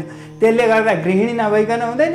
गृह भनेको के हो त भन्दा गृहिणी नै हो। त्यसमा बसेपछि बस्छ। गृहिणी जब प्राप्त गर्छ, जब गृहिणी प्राप्त गर्छ गृहस्थ पुरुषले, बल्ल ऊ गृहस्थ हुन्छ। गृहस्थ भएपछि उसले सन्तति जन्माउने काम पनि गृहिणीकै सहयोगबाट गर्छ र यज्ञ यागादि पूजा आजा सबै मिलेरै गर्ने हो। त्यसमा अहिले अब कतिपय उल्टो बुझाइ के छन्, महिलाले धर्मकर्म गरे पुरुषहरू जथाभावी हिँडे भन्ने आधुनिक समाज छ। हाम्रो शास्त्रमा चाहिँ के छ, पुरुषले धर्मकर्म गर्ने प्रधान व्यक्ति उही हो कर्ता, त्यसमा सहायिका सहधर्मिणी, हाम्रो पत्नीको नामै के छ सहधर्मिणी। सहधर्मिणी भने पुरुषले जुन धर्म आचरण गर्दैछ, यज्ञ गर्दैछ कि पूजा गर्दैछ कि पाठ गर्दैछ कि कस्तो साधना अनुष्ठान गर्दैछ, उसको जीवनचर्या कस्तो छ, त्यसैमा आफू पनि समाहित भएर त्यसलाई नै सहयोग गर्ने र त्यसको पुण्य फल पनि समान रूपमा प्राप्त गर्ने। तर ठ्याक्क समाज त वेदले भने जस्तो ठ्याक्क उल्टो छ नि त। धर्म कर्म अलि प्रेमिल धेरै समर्पित चाहिँ स्त्रीहरू छन्, पुरुषहरू चाहिँ आक्रामक होइन, मतलब बढी युद्ध प्रेमी भनेको ठ्याक्क वेदको उल्टो अवस्था छ होइन। अब अहिले त्यसो भन्यो भने त अब अहिलेको अवस्था चाहिँ अलिकति फरक के स्थिति भइदियो भने पुरुष चाहिँ बाह्य जगतमा चाहिँ भौतिकतामै पूर्णतया लिप्त जस्तो धेरै अंशमा भयो। स्त्रीहरूमा चाहिँ त्यो एउटा धार्मिक भावना चाहिँ परम्परागत रूपमा जुन आउँथ्यो, थोर बहुत चाहिँ केही न केही आएको र उनीहरू बढी आस्तिक भएको। मतलब त्यो पुरुष बढी नास्तिक, महिला बढी आस्तिक। तुलना गरेर हामी अब सर्वे नै गर्ने हो नि, यो ऊ चाहिँ अलिकति निरीक्षण गरेरै हेर्ने हो भने पनि महिलाहरू बढी आस्तिक भएका, पुरुषहरू अलि बढी नास्तिक भएका पनि देखिन्छ। त्यो हुनुमा पनि एउटा कारण भनेको मतलब भगवान ईश्वरप्रति आस्था, पुण्य पापको चाहिँ फल पाइन्छ भन्नेमा आस्था, स्वर्ग नरकप्रति आस्था, अलिकति हाम्रो परम्परागत जुन मान्यताहरू छन् त्यसमा आस्था चाहिँ बढी स्त्रीहरूमा अहिले देखियो, पुरुषमा उल्टो देखियो। यहाँले भन्नुभएको चाहिँ कुरा स्पष्ट हो। वेद अनुसार चाहिँ पुरुष चाहिँ एउटा चरम उत्कर्षको ज्ञानी पुरुष हुन्थ्यो र उसको पतिव्रता पत्नीले त्यही ज्ञानलाई अनुसरण गर्थिन् र त्यो कर्म चाहिँ एक त अविच्छिन्न रूपमा गृहस्थ धर्म अनुसार जान्थ्यो। त्यो पतिव्रता भने पनि के हो र, पतिको व्रत जस्तो छ त्यस्तै व्रत पत्नीको पनि हुने। पतिको व्रत कस्तो छ, धार्मिक आचरण गर्ने छ, वेदाङ्गादि शास्त्र पढ्ने छ, होइन? अहिले उल्टो छ। तर हाम्रो चाहिँ शास्त्रलाई जुन महिलाप्रति थिचोमिचो गर्यो भनेर जुन आक्षेप लगाइन्छ नि त्यसको पृष्ठभूमि नै थाहा नपाइकन बोलिया छ।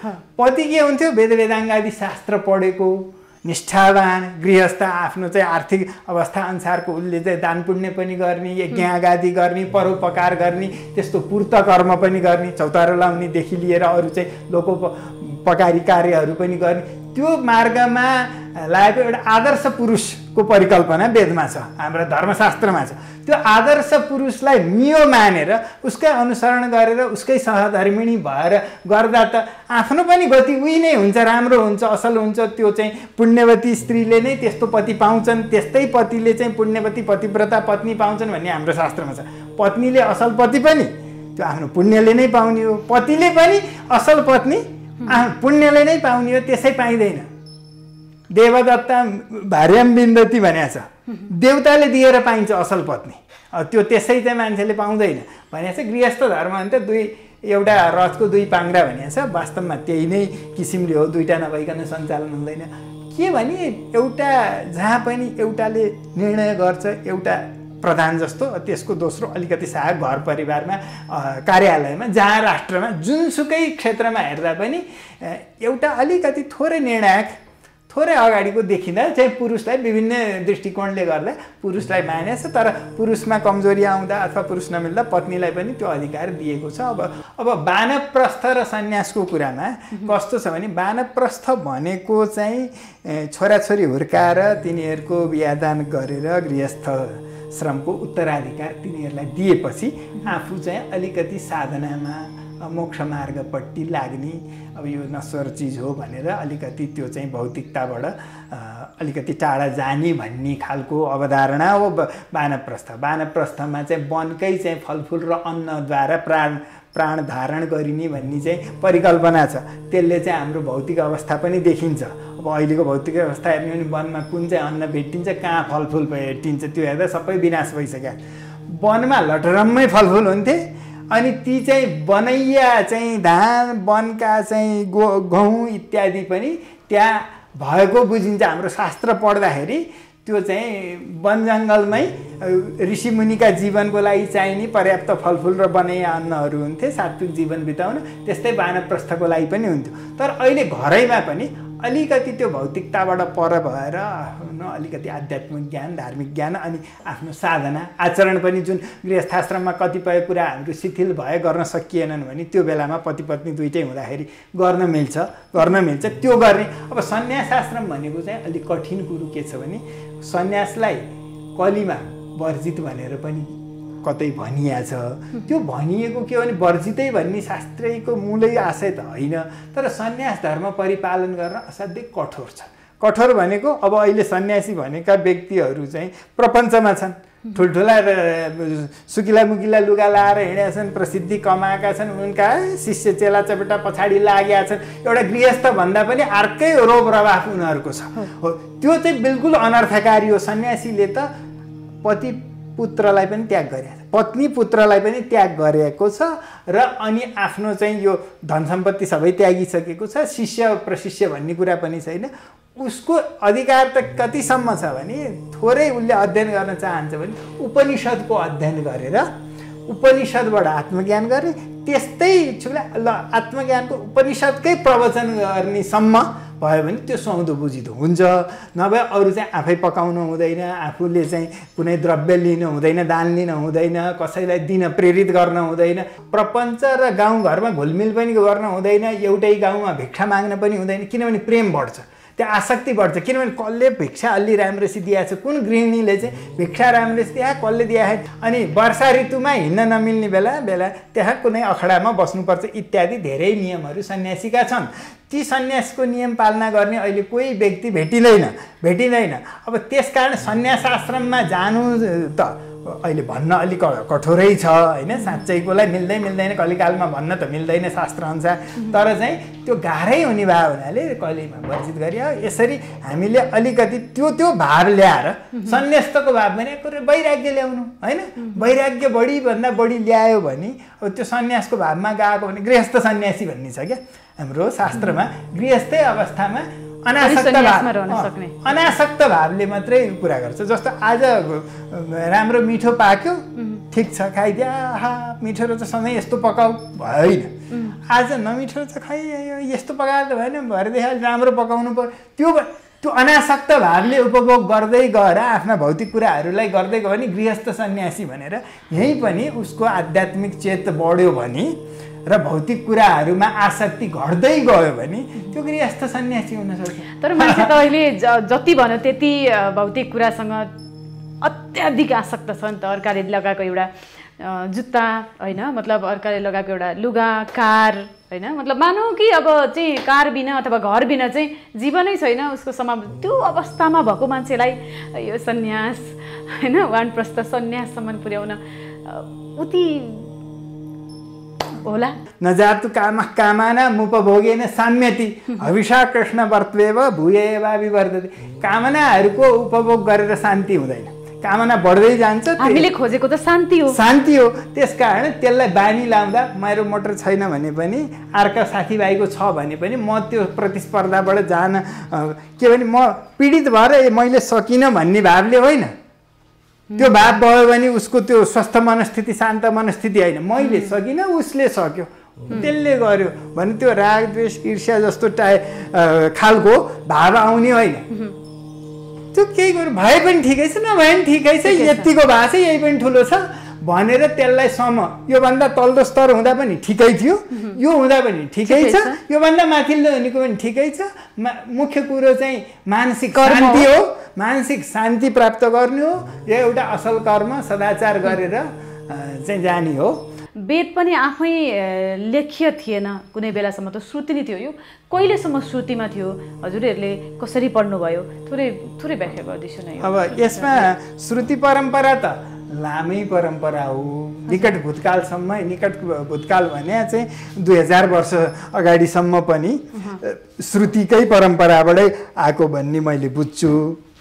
कस्तो थियो भने अस्तिसम्म मेरो पिताजी चाहिँ सोमयाग हेर्न दक्षिण भारतमा हुन्छ भनेर जाँदा 2040-41 सालमा त्यो 10,552 मन्त्रै कण्ठ भएका व्यक्तिलाई भेटेर आएँ भन्नु होइन। श्रुति अब त्यो भने कण्ठस्थ गर्ने परम्परा अस्तिसम्म पनि थियो, अहिले पनि कण्ठ गर्दैछन्। कतिले घनपाठ भनेर अर्को विकृति पाठ पनि कण्ठ गरेर पढिरहेछन्। भन्दा श्रुति परम्परा कहिलेसम्म थियो अनि त्यसपछि लेख्या आयो भन्न त अलि मिल्दैन हामीलाई। तर के भयो भने श्रुति परम्परामा केही चाहिँ तलमाथि पर्यो भने लेख्ने चाहिँ कहिलेदेखि आयो, ताडपत्रमा लेखेर पनि राख्न थालियो। अब यहाँको हाम्रो अभिलेखालय, राष्ट्रिय अभिलेखालयको हेर्दाखेरि शुक्ल यजुर्वेदको 1200-1300 वर्ष पुरानो 1200-1300 वर्ष पुरानो लेख्य पाण्डुलिपि यहाँ पाइन्छ। तर भारतमा त्योभन्दा पनि प्राचीन पाइएला, तर चाहिँ श्रुति परम्परा विच्छिन्न भएको होइन। यसरी लेखेर प्रकाशन गरेर सर्वसुलभ बनाउने होइन, यसलाई त कण्ठस्थ गर्ने हो, गुरुमुखबाट सुनेर पढ्ने हो। यो पुस्तक पढेर त वेद पढेकै ठहर्दैन भन्ने नै मान्यता, धर्मशास्त्रीय मान्यता भएको हुनाले छाप्ने काम भारतमा नै भएको थिएन। अब यो चाहिँ युरोपतिर चाहिँ जर्मनीतिर छापे। त्यो हाम्रो शुक्ल यजुर्वेदको चाहिँ छापिएको पहिलोचोटि वेबर भन्नेले सम्पादन गरेर छापेको छ 1852 मा उनले छापे। तर त्यहाँ चाहिँ अलिकति अशुद्ध छ। अशुद्ध छ। मैले मेरो चाहिँ विद्यावारिधीको शोधपत्रमा कसरी के छ सामान्य अशुद्धि, फेरि सामान्य अशुद्धि त्यो ठुलो गम्भीर खालको सबैले गर्ने खालको होइन, सामान्य व्यक्तिले थाहा पाउने खालको अशुद्धि पनि छ। तर त्यो 1852मा त्यो छापियो। त्योभन्दा केही 10-12 वर्ष अगाडि अरू वेदको पनि छापिएको छ। ऋग्वेद पनि उतैबाट छापियो पहिलोचोटि, किनभने वेद छाप्ने भन्ने यो हाम्रो धार्मिक पद्धति अनुसार अनुकूल कुरा थिएन। धर्मशास्त्र अनुसार परम्पराबाट आउने हो धर्म, त्यो अध्यात्म, त्यसमा चाहिँ जुन ऊ छ नि ओज छ, मन्त्रमा चाहिँ जुन ऊ छ के भन्छ गौरव पनि छ, त्यो शक्ति पनि छ। चाहिँ श्रुति परम्पराबाट गुरुमुखी नियम भने नि मैले कसरी पढ्नुपर्छ, कति निष्ठापूर्वक, कति तपस्याहरू, गुरुले पनि चाहिँ ब्रह्मचर्यको पालन गरेर मन्त्र पढाउनु पर्छ भन्ने छ। गुरुले पनि, गृहस्थ गुरुले पनि उपनिषदको अर्थै छेउमा बसेर सुन्ने हो। अब त्यो त्यस्तो छ, शिष्यले त्यसरी गरेर पढ्ने छ, त्यसको छुट्टै परम्परा भयो। त्यही परम्परा अन्तर्गतै अहिले पनि दक्षिण भारतमा पढिरहेछन्, काशीमा पनि अलिअलि केही न केही त्यसको चाहिँ परम्परा चलिआएकै छ। अहिले पनि हाम्रो नेपालैमा पनि वेद त्यसरी पढेर हुँदैन, विद्यालयमा गएर पढेर हुँदैन, पुस्तक मैले त पल्टाएर भोजन गरेर त्यसै चाहिँ लुगा लाइ पढेर त वेद पढेको ठहर्दैन, मन्त्र सुनेको ठहर्दैन। त्यसबाट हाम्रो कर्मकाण्डमा यसो भनौँ भने नि गुरु, यसो भनौँ भने मतलब तिमीहरूले मात्रै पढ्ने अथवा एक खालको मतलब मान्छेहरूसँग चाहिँ त्यस्तो पनि क्याटेगोरी हुन्छ र छुट्टिने कुरा हुन्छ र पढ्ने चिज पनि म पनि पढ्न सक्छु नि भन्नेहरू पनि हुनुहुन्छ। के भन्नुहुन्छ उहाँहरूलाई? अब यस्तो छ, अब यो अहिले चाहिँ अहिलेको अवस्थामा पुस्तकबाट हेर्ने अब सबैलाई खुला भइगयो। अङ्ग्रेजीमा अनुवाद छ, हिन्दीमा अनुवाद छ, नेपालीमै अनुवाद छ होइन, संस्कृतमा व्याख्याहरू भएका पुस्तकहरू पनि छन् होइन। त्यसबाट त्यसरी पढ्नलाई एउटा सामान्य ज्ञानको रूपमा के रहेछ भनेर हेर्नलाई कसैलाई रोकटोक छैन, त्यसमा भएको छैन। तर एउटा निष्ठापूर्वक तपस्या गरेर गुरुमुखी गरेर त्यसमा आस्था जगाएर पढ्छु भन्ने भावभूमि अर्कै हो। त्यसमा सबैले म गर्छु भनेर मिल्ने कुरै होइन, पनि आफै ऊ भित्रै तयार भएर ऊ त्योसम्म आइपुग्ने हो। यो नियम भन्दा पनि त्यो त फेरि के अरे पुस्तौँ पुस्ताको योगदान हुन्छ। मैले भने नि पुस्तौँ पुस्ताको एउटा हाम्रो अहिले अलिकति शिक्षामा विचलन के भइरहेछ भने हाम्रो पुस्तौँ पुस्ता भएको ज्ञान शिल्पहरू पनि हराउन खोज्यो। किनभने त्यो जुन शिल्प भएको त्यसले छोरालाई सिकाउने, उसले नातिलाई सिकाउने गरेर अविच्छिन्न परम्परा आएको हो। हाम्रो काठमाडौँ उपत्यकाको नेवार समुदायमा पनि त्यस्तो चाहिँ परम्परा छ। विभिन्न जाति थरहरू नै काम अनुसारको बनाएर त्यसले त्यही परम्परा धान्ने गरेर गरिराखेको स्थिति छ।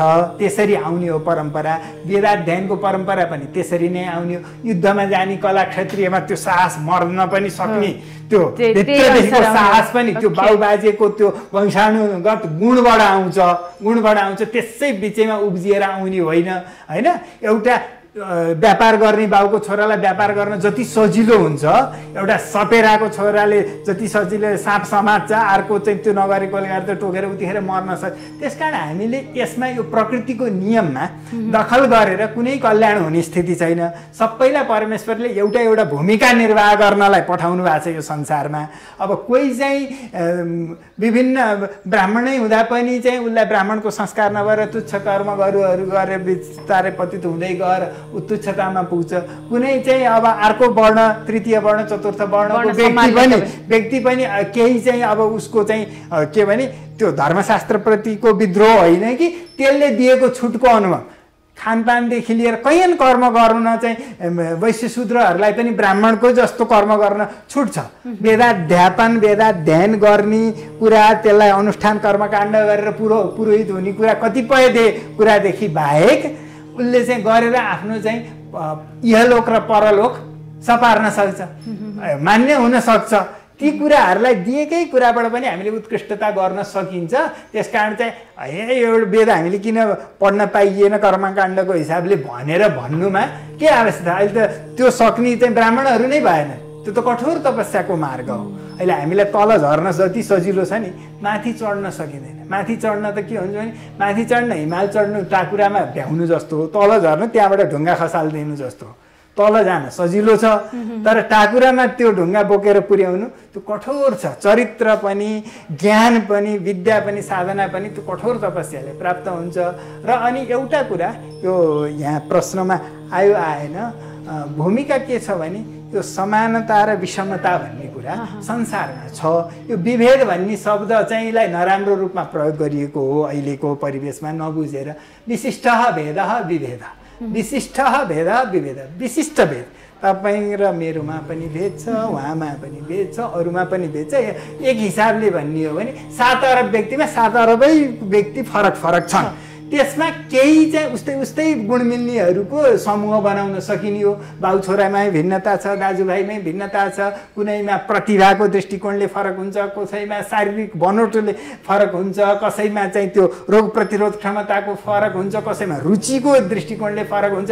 एउटै बाबुआमाका छोराछोरीमा पनि फरक हुन्छ भने यो विषमता विभेद विशिष्ट भेद एकदमै छ र समानता भन्ने कुरा होइन।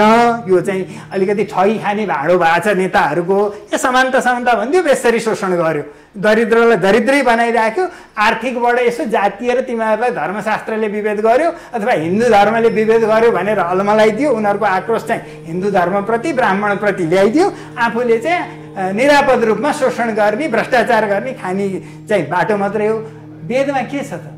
साम्यवाद समानताको कुरा होइन, सर्वकल्याण भाव छ। त्यो भन्न शब्द नजानेको के भने यो समानता होइन, यो सर्वकल्याण। सर्वे भवन्तु सुखिनः सर्वे सन्तु निरामया सर्वे भद्राणि पश्यन्तु मा कश्चित् दुःख भाग्। यही नै सारांश हो। यो भने के हो भने त्यो 100 केजीको भारी बोक्न सक्नेले 100 केजीको बोक्छ, 25 केजीको मात्रै सक्नेलाई त बराबर होस्, तैँले बढी नै बोकेपछि मात्रै चाहिँ उति पाउँछस् खान भन्ने हाम्रो शास्त्र होइन। हाम्रो 25 किलो बोक्न सक्नेलाई 25 किलोकै मात्रै भारी बोक। तिमी यति भारी बोकेर तिमीले दाल भात तरकारी त्यो 100 किलो बोक्ने जतिले नै खान पाउँछौ भन्ने त्यस्तो एकदम परम लोक कल्याणकारी। यो समानतावादी त अन्ततः यसले हानि गरेछ। किन प्रतिस्पर्धामा ल्यायो, उसले उसलाई सहयोग नगर्ने खाऊ, ऊ बराबरै हो के अरे। ऊ पनि हामीले के छ भने हाम्रो लोक कल्याणको दृष्टिकोणले हाम्रो शास्त्र वेदले चाहिँ सम्पूर्णको कल्याण होस् भन्ने चाहिँ बेसरी चिता छ होइन। ब्राह्मण क्षत्रिय वैश्य शूद्र सबैको कुनै मानवप्रति शोषण गर्ने भन्ने दृष्टिकोण पनि होइन। त्यो पढ्न पनि के हो भने वेद पढ्न नसक्नेलाई इतिहास पुराणाभ्याम वेदं समुपवेद, वेदकै चाहिँ कुराहरू धर्म कर्महरू इतिहास पुराणको माध्यमले सिकाउनु पर्छ। उनीहरूले वेद बुझ्न सक्दैन, कठोर हुन्छ, निरस हुन्छ, के हो हुन्छ, त्यसलाई त्यो पढाएर भएन नि। जसलाई अहिले पनि त यहाँ विभिन्न तहका पढाइ छन् नि त, डिग्रीका आधुनिकै पनि सबैले चाहिँ डाक्टरी नै पढ्न पाउने, सबैले विद्यावारिधीसम्मै गर्न सक्ने स्थिति त हुँदैन होइन। तह छन्। जनावरहरूमा पनि त अब बाघ एकदम होइन, बाघ सिंहहरू एकदम पन्जा भएका एकदम खतरनाक मासु खाने टाइपका उनीहरूको बनावटै त्यस्तो हुन्छ।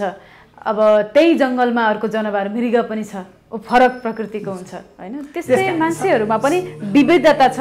उसले बियर गर्ने, उसले चाहिँ ग्रहण गर्ने क्षमताका आधारमा उसको फरकता छ। हरेक एक व्यक्तिमा विविधता छ, विविधता छ, विषमता छ। तर त्यो हुँदैमा हाम्रो राष्ट्रिय दृष्टिकोण, शास्त्रीय धार्मिक दृष्टिकोणले त कमजोर भइस खानै पाउँदैन, गर्न सकेन अरे भने उसले त समानता भन्ने भने त गरेर खान पर्यो नि त। उसको अशक्तताका कारणले उसलाई चाहिँ हामीले सुविधा दिन नपाइने भने जस्तै उसको अशक्तता कारण तैँले वेद पढ्न सक्दैन, तैँले पुराण पढेर आफ्नो कल्याण गर।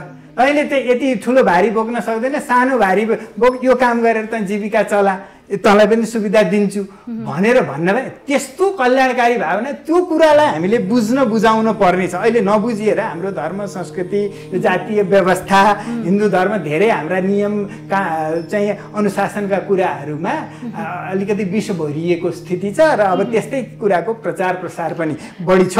यस्तो पनि छ नि त गुरु, जस्तो भनिसो न, जस्तो आचार्य भनेको कुनै आचार्य भएर आचार्यको थर थियो होइन। सो सुवेदी, राम्रो वेद पढ्न सक्ने भएर सुवेदी भएको थियो। त्रिवेदी त्यस्तै थियो। तर आज त्यो परिवार त त्यो धान्न सक्ने अवस्थामा छैन नि त त्यो थरलाई। तर थर चाहिँ रहिरह्यो, ऊ त्यो पद धान्न सक्ने अवस्थामा नहुँदा पनि उनीहरू रहिरहनु चाहिँ ठिक थियो र। फलामको डल्लोबाट हामीले हँसिया चुलेसी बनाएर त्यो तरकारी काट्ने इत्यादि उपयोग गर्न सक्छौँ त्यसबाट। तर सुनको डल्लोबाट त्यही हँसिया बनाएर काम दिँदैन। भने जस्तो अहिलेको यो एकै पुस्ताको विचलनले चाहिँ उसले एउटा प्रायश्चित्त गरेर आफ्नो पुरानो गौरव सम्झेर बाबुबाजेको वंशानुगत गुण केही आएको पूर्वजन्मको वासना हजारौँ पुस्तादेखि बाबुबाजेले साधना गरेको मैले त त्यही भन्यो हजारौँ पुस्तादेखि शिखासूत्र स्नान सन्ध्या भक्षा भक्ष तपोमय जीवन बाल विधवाहरूले पुनर्विवाह नगरिकन ब्रह्मचर्य तपोमय जीवन बिताएर कति कठोर साधना गरेर चाहिँ एउटा परम्परा धानेर आएको छ भने अहिलेको यो अलिकति विचलित भएको पुस्ताले चाहिँ ती सबै गौरवका कुरा बिर्सिएर आधुनिकतामा ढलेर आफ्नै पुर्खाहरूलाई गाली गर्ने स्थितिमा हामी लाउने स्थिति भएको छ उसको बुद्धि फर्कियो भने ऊ त्यो स्थितिमा आउन सक्छ प्रायश्चित्त गरेर र आफ्नो कर्म गर्ने स्थितिमा अब बुद्धि नै नफर्किएर उसका दर्शनदान अब त्यसलाई त ब्रात्य भन्छ कस्तो छ भने ब्रात्य भन्छ संस्कारहीन जसको समयभित्र व्रतबन्ध भएन 16 वर्षभित्र पनि ब्राह्मणको व्रतबन्ध भएन ब्रात्य हुन्छ ब्रात्यलाई त्यो वेद पढ्ने अधिकारै हुँदैन एउटा ठुलो प्रायश्चित्तको लागि यज्ञ गर्नुपर्छ भन्ने शास्त्रमा भनिएको छ अब 2 पुस्तै ब्रात्य भयो भने त झन् कठोर भनिएको छ त्यस्तो किसिमले 1-2 पुस्तासम्म उसलाई एउटा शुद्ध चाहिँ आफ्नो वर्ण धर्मको चाहिँ पालना गर्ने भने त्यो छुट्छ तर भएन भने पछि चाहिँ बिग्रिँदै उ त राजपतनोन्मुख हुन्छ पतित भएर जान्छ यो कर्मकाण्ड र बोधको बारेमा बुझाइदिनु न अब यो कर्मकाण्ड एउटा अहिले नराम्रो शब्द चल्यो कर्मकाण्डी बजेट आयो कर्मकाण्डी उ भयो भने एउटा यसो झारा टार्न गरेको कामलाई चाहिँ कर्मकाण्डी भन्ने छ कर्मकाण्ड एउटा व्यवस्थित महत्त्वपूर्ण कार्य हो तर त्यसो रूपमा अहिले आएन त्यो मुख्य चाहिँ कर्मकाण्ड कर्महरू गर्दै जाँदाखेरि व्यक्तिले चाहिँ त्यो आध्यात्मिक ज्ञान प्राप्त गर्न सक्ने भावभूमि आफूले तयार गर्दै गएको छ कि छैन त्यो गरेको छैन भने त्यो बेकारमा गइरहेछ उसको तर कस्तो भने पूजा गर्दाखेरि उसको मन पवित्र हुँदैछ हैन मैले चाहिँ यो राम्रो असल काम गर्दैछु भन्ने भाव छ मेरो दायित्व चाहिँ पिता पुर्खाप्रति पनि छ प्रकृतिप्रति पनि छ अन्य वनस्पतिहरू चाहिँ जनावरहरूप्रति पनि छ सबैप्रति मेरो दायित्व छ म केवल आफ्नो लागि मात्रै बाँच्ने हैन भाव आउँदैछ मन शुद्ध हुँदैछ भने त्यो कर्मकाण्डले गर्ने काम त त्यो हो त्यो गर्नुपर्ने हो कर्मकाण्डले लिएर जाने भनेकै बोधमा हो बोधै गराउनलाई कर्मबाट ज्ञानबाट मोक्ष भने ज्ञान भन्नु र बोध भन्नु एउटै कुरा भयो होइन त्यो बोधमा लैजाने हो त्यसै भावनाले त अब हाम्रो त अरू आचरणका पक्षहरू पनि छ त्यो पूजा आचरण नमः भन्ने मात्रै नभएर धृति क्षमा दमोस्तेयम शौचमिन्द्रिय निग्रह धीर विद्या सत्यम क्रोधो दशकम धर्म लक्षणम यो मनुस्मृति भनेको साह्रै नै महत्त्वपूर्ण सर्वसाधारण मानवलाई काम लाग्ने कुनै ब्राह्मणलाई क्षत्रियलाई मात्रै अथवा वैश्यलाई शूद्रलाई मात्रै भनेकै होइन क्षमाशील अब यो चाहिँ धैर्य गर्नुपर्छ धैर्य क्षमा गर्नुपर्छ एकदम सद्गुण धैर्य क्षमा दम इन्द्रिय नियन्त्रण गर्नुपर्छ दमुस्त्यम चोरी गर्न हुँदैन यस्ता राम्रा यी गुणहरू मानव मात्रले पालन गर्नुपर्ने धर्मको विषयमा पनि भनिएको छ यी गुणहरू पनि त्यो पूजाआजा गर्ने कर्मकाण्ड गर्ने व्यक्तिमा आउनुपर्छ त्यो चाहिँ क्षमाशील पनि हुँदैन चोरी पनि गर्दैछ भने कर्मकाण्ड गरेको तात्पर्य भएन त्यो असल भएन उसको जीविका शुद्ध हुनु पर्यो हैन व्यवहार शुद्ध हुनु पर्यो मन शुद्ध हुनु पर्यो त्यसैको लागि कर्मकाण्ड हो त्यो कर्मकाण्ड बेकारमा हैन त त्यो कर्मकाण्डै मोक्षसम्म बोधबाट मोक्षसम्म पुग्नकै लागि कर्मकाण्ड सिडी भनौँ न एउटा टुप्पामा पुग्न छ भने पहिलो 1-2 सिडी पनि त काम लाग्छ एकैचोटि हामी टुप्पा त पुग्न टुप्पा छ तर चाहिँ हाम्रो क्रमशः श्रेणी छ भने ती हरेक श्रेणीको महत्त्व उत्तिकै छ जस्तो आधुनिक विज्ञानलाई चाहिँ आधुनिक विज्ञानले जे अनुसन्धान गरिरहेको छ त्यो अनुसन्धानलाई चाहिँ एकदमै मतलब होइन यो चाहिँ विज्ञान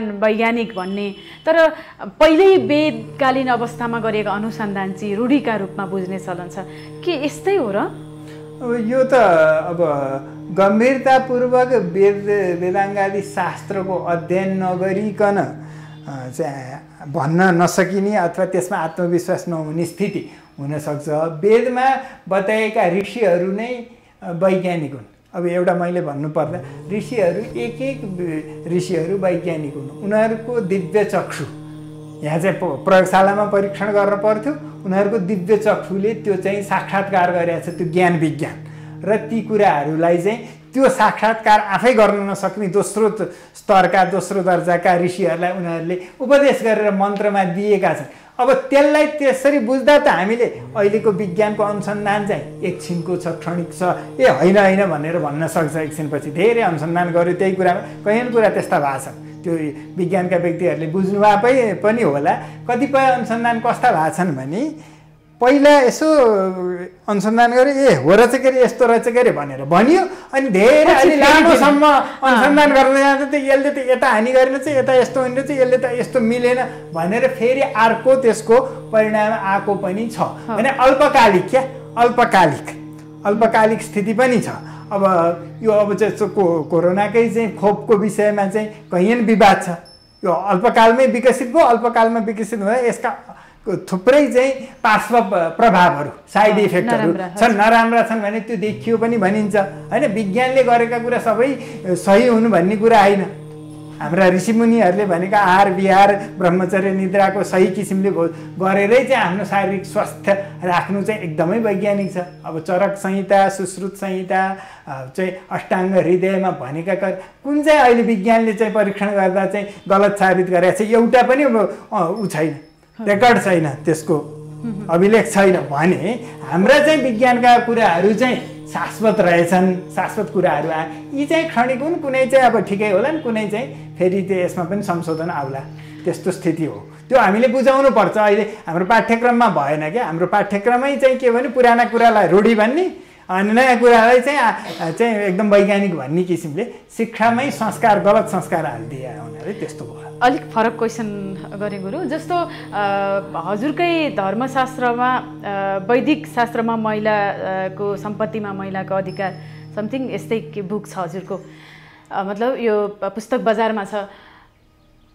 महिलाको अवस्था वेदमा कस्तो थियो, ऋषिहरू मतलब कस्ता ऋषिहरू हुन्थे, कस्तो भएर लेखिन्थ्यो, अथवा मानवकै पनि वेदमा त जीव भनिएको छ क्या होइन गुरु, के थियो महिलाहरूको वेदकालीन अवस्था, महिलाको अवस्था कस्तो थियो, यसमा थोरै प्रश्न पार्दैछ। अब यसमा चाहिँ आधुनिक समाजका अब पश्चिमतिर त अब महिलाको आत्मा पनि छ कि छैन भनेर अस्तिसम्म बहस भइरहेको थियो। मताधिकार पनि धेरै पछि दिइहाल्यो युरोप अमेरिकातिर। हाम्रोमा चाहिँ सृष्टिमै के भनिएको छ भने प्रजापति चाहिँ को कुनै लिङ्ग छैन, पुरुष महिला भन्ने होइन त्यो। अब तर प्रजापतिलाई चाहिँ यसो गर्दा आफ्नै देहलाई चिरेर दाहिनेबाट पुरुष देब्रेबाट महिला बनाए भन्ने सृष्टिको प्रक्रियामा त्यो उल्लेख छ। भने त्यति आदि छ हाम्रो महिलामा, आधा अङ्ग प्रजापतिको आधा अङ्गबाट पुरुष आधा अङ्गबाट महिला बन्यो भने उस्तै भयो होइन। अनि त्यसपछि अलिकति फरक उसमा अब महिलामा चाहिँ ऋषि भनेको चाहिँ पदवी चाहिँ कस्तो भने मैले मन्त्रद्रष्टा भने कैयन महिला ऋषिका भनिन्छ। उहाँहरू चाहिँ ऋषि भएपछि महिला र पुरुष भनेर छुट्याउन त पर्थेन किनभने त्यो ज्ञानको त्यो तहमा पुगेर अहिले भर्खर भने धर्मलाई साक्षात्कार गर्ने पहिलो दर्जाका ऋषिहरूकै दर्जामा कतिपय महिला ऋषिकाहरू 24 जना हो त्यो ऋग्वेदमा आउँछ। अब त्यो घोषा अपाला विश्ववारा सूर्य विभिन्न चाहिँ ऋषिकाहरूको नाम आउँछ। त्यसले गर्दा त्यो तहमा पुग्ने महिलाहरू पनि हुनुहुँदो रहेछ भन्ने देखिन्छ। अनि अब पछिल्लो उपनिषद कालमा उपनिषदको चरणमा बृहदारण्यको उपनिषदमा त चाहिँ गार्गीको शास्त्रार्थ भएको छ याज्ञवल्क्यसित होइन। तर गार्गीले चाहिँ याज्ञवल्क्यसित जिज्ञासा गर्दा गर्दा अरू विभिन्न व्यक्तिहरू पुरुषहरू पनि शास्त्रार्थ गर्न आए। याज्ञवल्क्यले सबै जवाफ दिँदै जाँदा अन्तिममा गार्गीले तपाईँहरूभन्दा सबैभन्दा श्रेष्ठ याज्ञवल्क्य हुनुहुन्छ भनेर अरूलाई भनेको प्रसङ्ग छ। त्यहाँ गार्गीको निर्णायक जस्तो निर्णायक भने चाहिँ तपाईँहरू उहाँसित प्रतिस्पर्धामा आउनै सक्नुहुन्न। याज्ञवल्क्यले चाहिँ मतलब तपाईँ नबोल्नुहोस्, यहाँबाट योभन्दा अघि नबोल्नुहोस् भनेर भनेको श्लोकहरू पनि छ। अब यो त्यो कुरामा अलिकति एक थरीले अब त्यसको कस्तो हुन्छ भने कारण यसको कारण के अथवा यो लोक केमा अडिया छ यो लोक केमा अडिया छ भन्दै जाँदा अब ब्रह्मको कारण भनेर के भनिदिने भन्ने छैन। तपाईँले चाहिँ यो सीमा नाग्नुभयो, सीमा हे गार्गी तिमीले सीमा नाग्यौ, अब यसको चाहिँ प्रश्न तिमीले गर्ने होइन भनेर भनेकोलाई नै महिलालाई चुप लगाउन लगाएको भनेर एक थरीले व्याख्या गरेर भनेको देखिन्छ। तर त्यही बृहदारण्यक उपनिषदमै के छ भने अरू एक दुईजना प्रश्नकर्ताको पछि फेरि गार्गीले प्रश्न सोधेर गार्गीलाई उत्तर दिएर चित्त बुझाएर अनि त्यसपछि गार्गीले अन्तिम निर्णय सुनाएको भावनाले गार्गीलाई बिचैमा चुप लाग्यो, तिमी महिला हो, तिमीलाई बोल्ने अधिकार छैन, तिम्रो ज्ञान त्यो तहमा पुगेको छैन भने होइन, त्यो गलत बुझिया छ, त्यस्तो भावनाले त्यसरी निर्णय दिएको। अर्को चाहिँ अब महिलाको स्थितिमा बृहदारण्यको उपनिषदमा याज्ञवल्क्यका दुईटी पत्नी थिए, मैत्रेयी र कात्यायनी। त्यसमा मैत्रेयीको उच्च स्तर थियो, ब्रह्मवादिनी भनिन्छ, ब्रह्मज्ञान गर्ने चाहिँ उनको आकाङ्क्षा थियो, म सम्पत्ति बाँडिदिन्छु तिमीहरू दुईटा पत्नीहरूलाई भनेर भन्दा कात्यायनी चाहिँ स्त्री प्रज्ञा थिइन् होइन, राम्रो लाउन खान घर गुहाना सम्पत्ति पाउँदा खुसी हुने होइन। मैत्रेयी चाहिँ त्यस्तै थिएन, यो त नश्वर चिज हो, यो होइन, मलाई त ब्रह्मज्ञान चाहिन्छ। त्यो तहका महिलाहरू पनि थिए, तर थोरै थिए, अलिकति अल्पसङ्ख्यक थिए, तर त्यो तहको महिलाको उपस्थिति थियो। पछि पनि आचार्य भनेर पनि महिलाहरूलाई सम्बोधन गरिएको छ। अब तुलनात्मक रूपमा केही चाहिँ अलिकति कम सङ्ख्यामा थिए र अब पुरुषकै सबभन्दा विद्वानको तुलनामा अलिकति कम हुँदा हुन् बेग्लै कुरा हो, तर विद्वत्ता पनि थियो महिलामा, त्यो ब्रह्म ज्ञानको तहमा पनि पुगेका थिए, ऋषिकासम्म भइसकेका थिए भन्ने उदाहरण छ। जस्तो गुरु अहिले चाहिँ जस्तो अलिक महिला अथवा अधिकारवादीहरूले चाहिँ संस्कृत ग्रन्थै चाहिँ यो विकास रोक्नका लागि रोक्ने ग्रन्थ हो जस्तो गरेर प्रस्तुत हुनुहुन्छ होइन। कतिको चाहिँ मतलब विकासहरूमा रोक्ने कारणै संस्कृत ग्रन्थहरू हुन्, धार्मिक यो हुन् भनेर जस्तो गर्नुहुन्छ। खासमा संस्कृत ग्रन्थप्रति यति धेरै वितृष्णा के कारण के छ यसमा, किन? अब यो त अलिकति लामै व्याख्या गरे पनि हुने विषय आयो, तैपनि छोटकरीमा भन्दा महिला अधिकारवादी सङ्गठनहरू नै कुन आर्थिक स्रोतबाट सञ्चालित छन्। त्यसै भने आर्थिक स्रोत गलत हुँदा भीष्मले चाहिँ दुर्योधनको अन्न खाँदा द्रौपदीको सारी तान्दाखेरि बोल्न नसक्ने अवस्था आएको छ।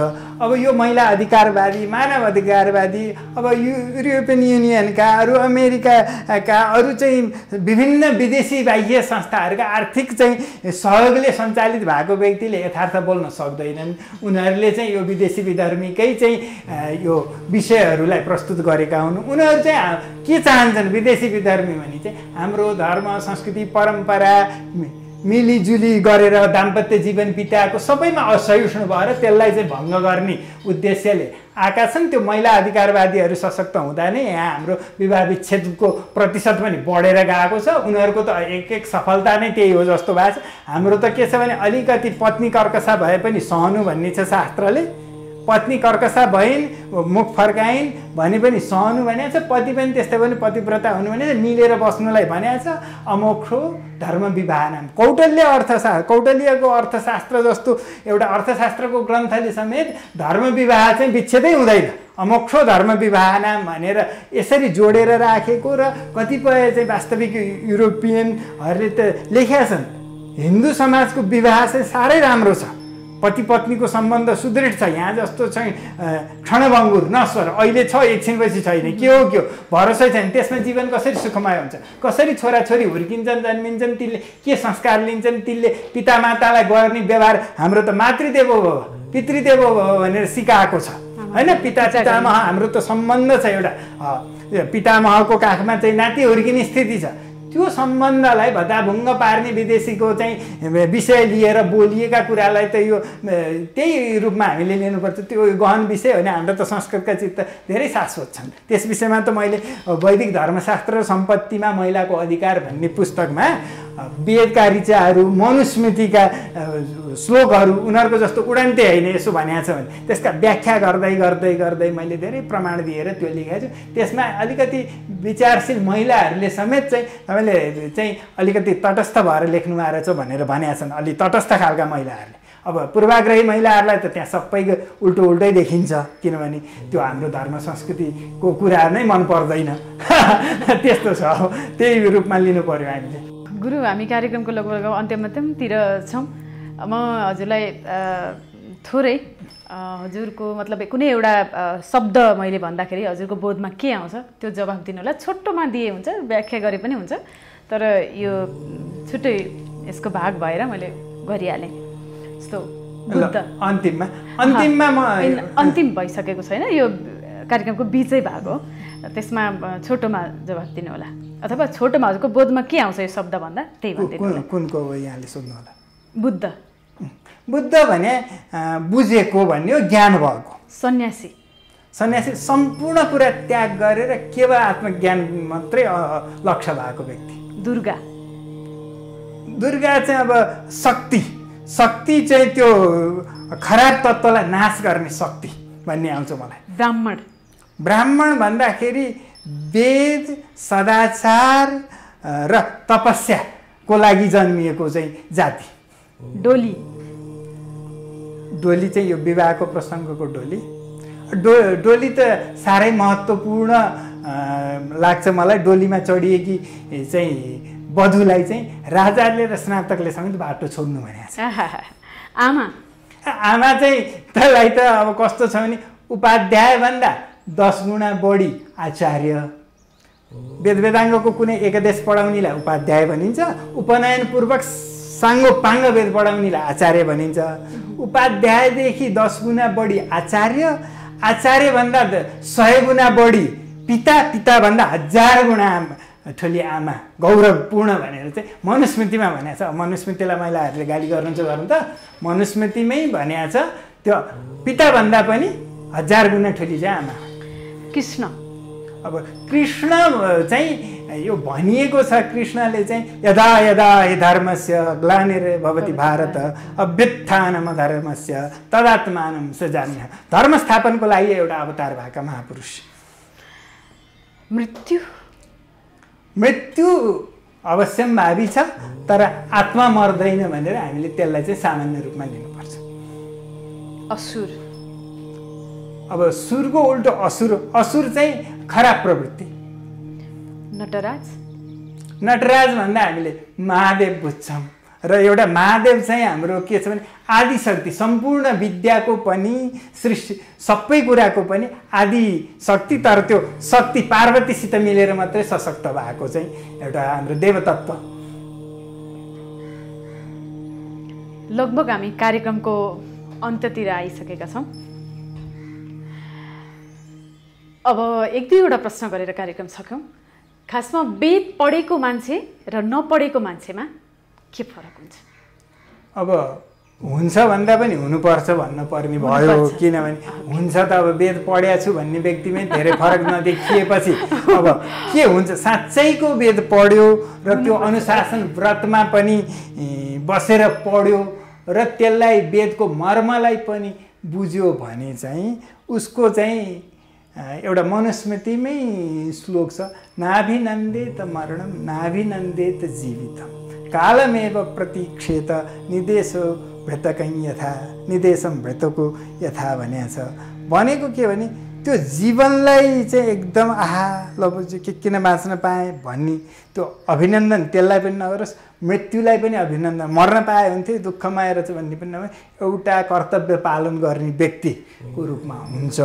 र एउटा कस्तो भने तेन त्यक्तेन भञ्जिता, त्यागमय भावनाले न्यायपूर्ण सत्यपूर्ण व्यवहारबाट जे जस्तो प्राप्त छ त्यसमा सन्तुष्ट भएर एउटा आफ्नो आत्मज्ञानको साधना र लोकप्रति पनि चाहिँ उपकारको भावनाले अघि बढ्ने मानव बन्छ, वेदको मर्म बुझ्ने व्यक्ति। अब त्यो चाहिँ अब दुःखको कुरो धेरैले चाहिँ अब औपचारिक रूपमा पढेको हिसाबले पढिदिया हुनाले त्यो चाहिँ देखिन, समाजले चाहिँ देख्न पाएको छैन।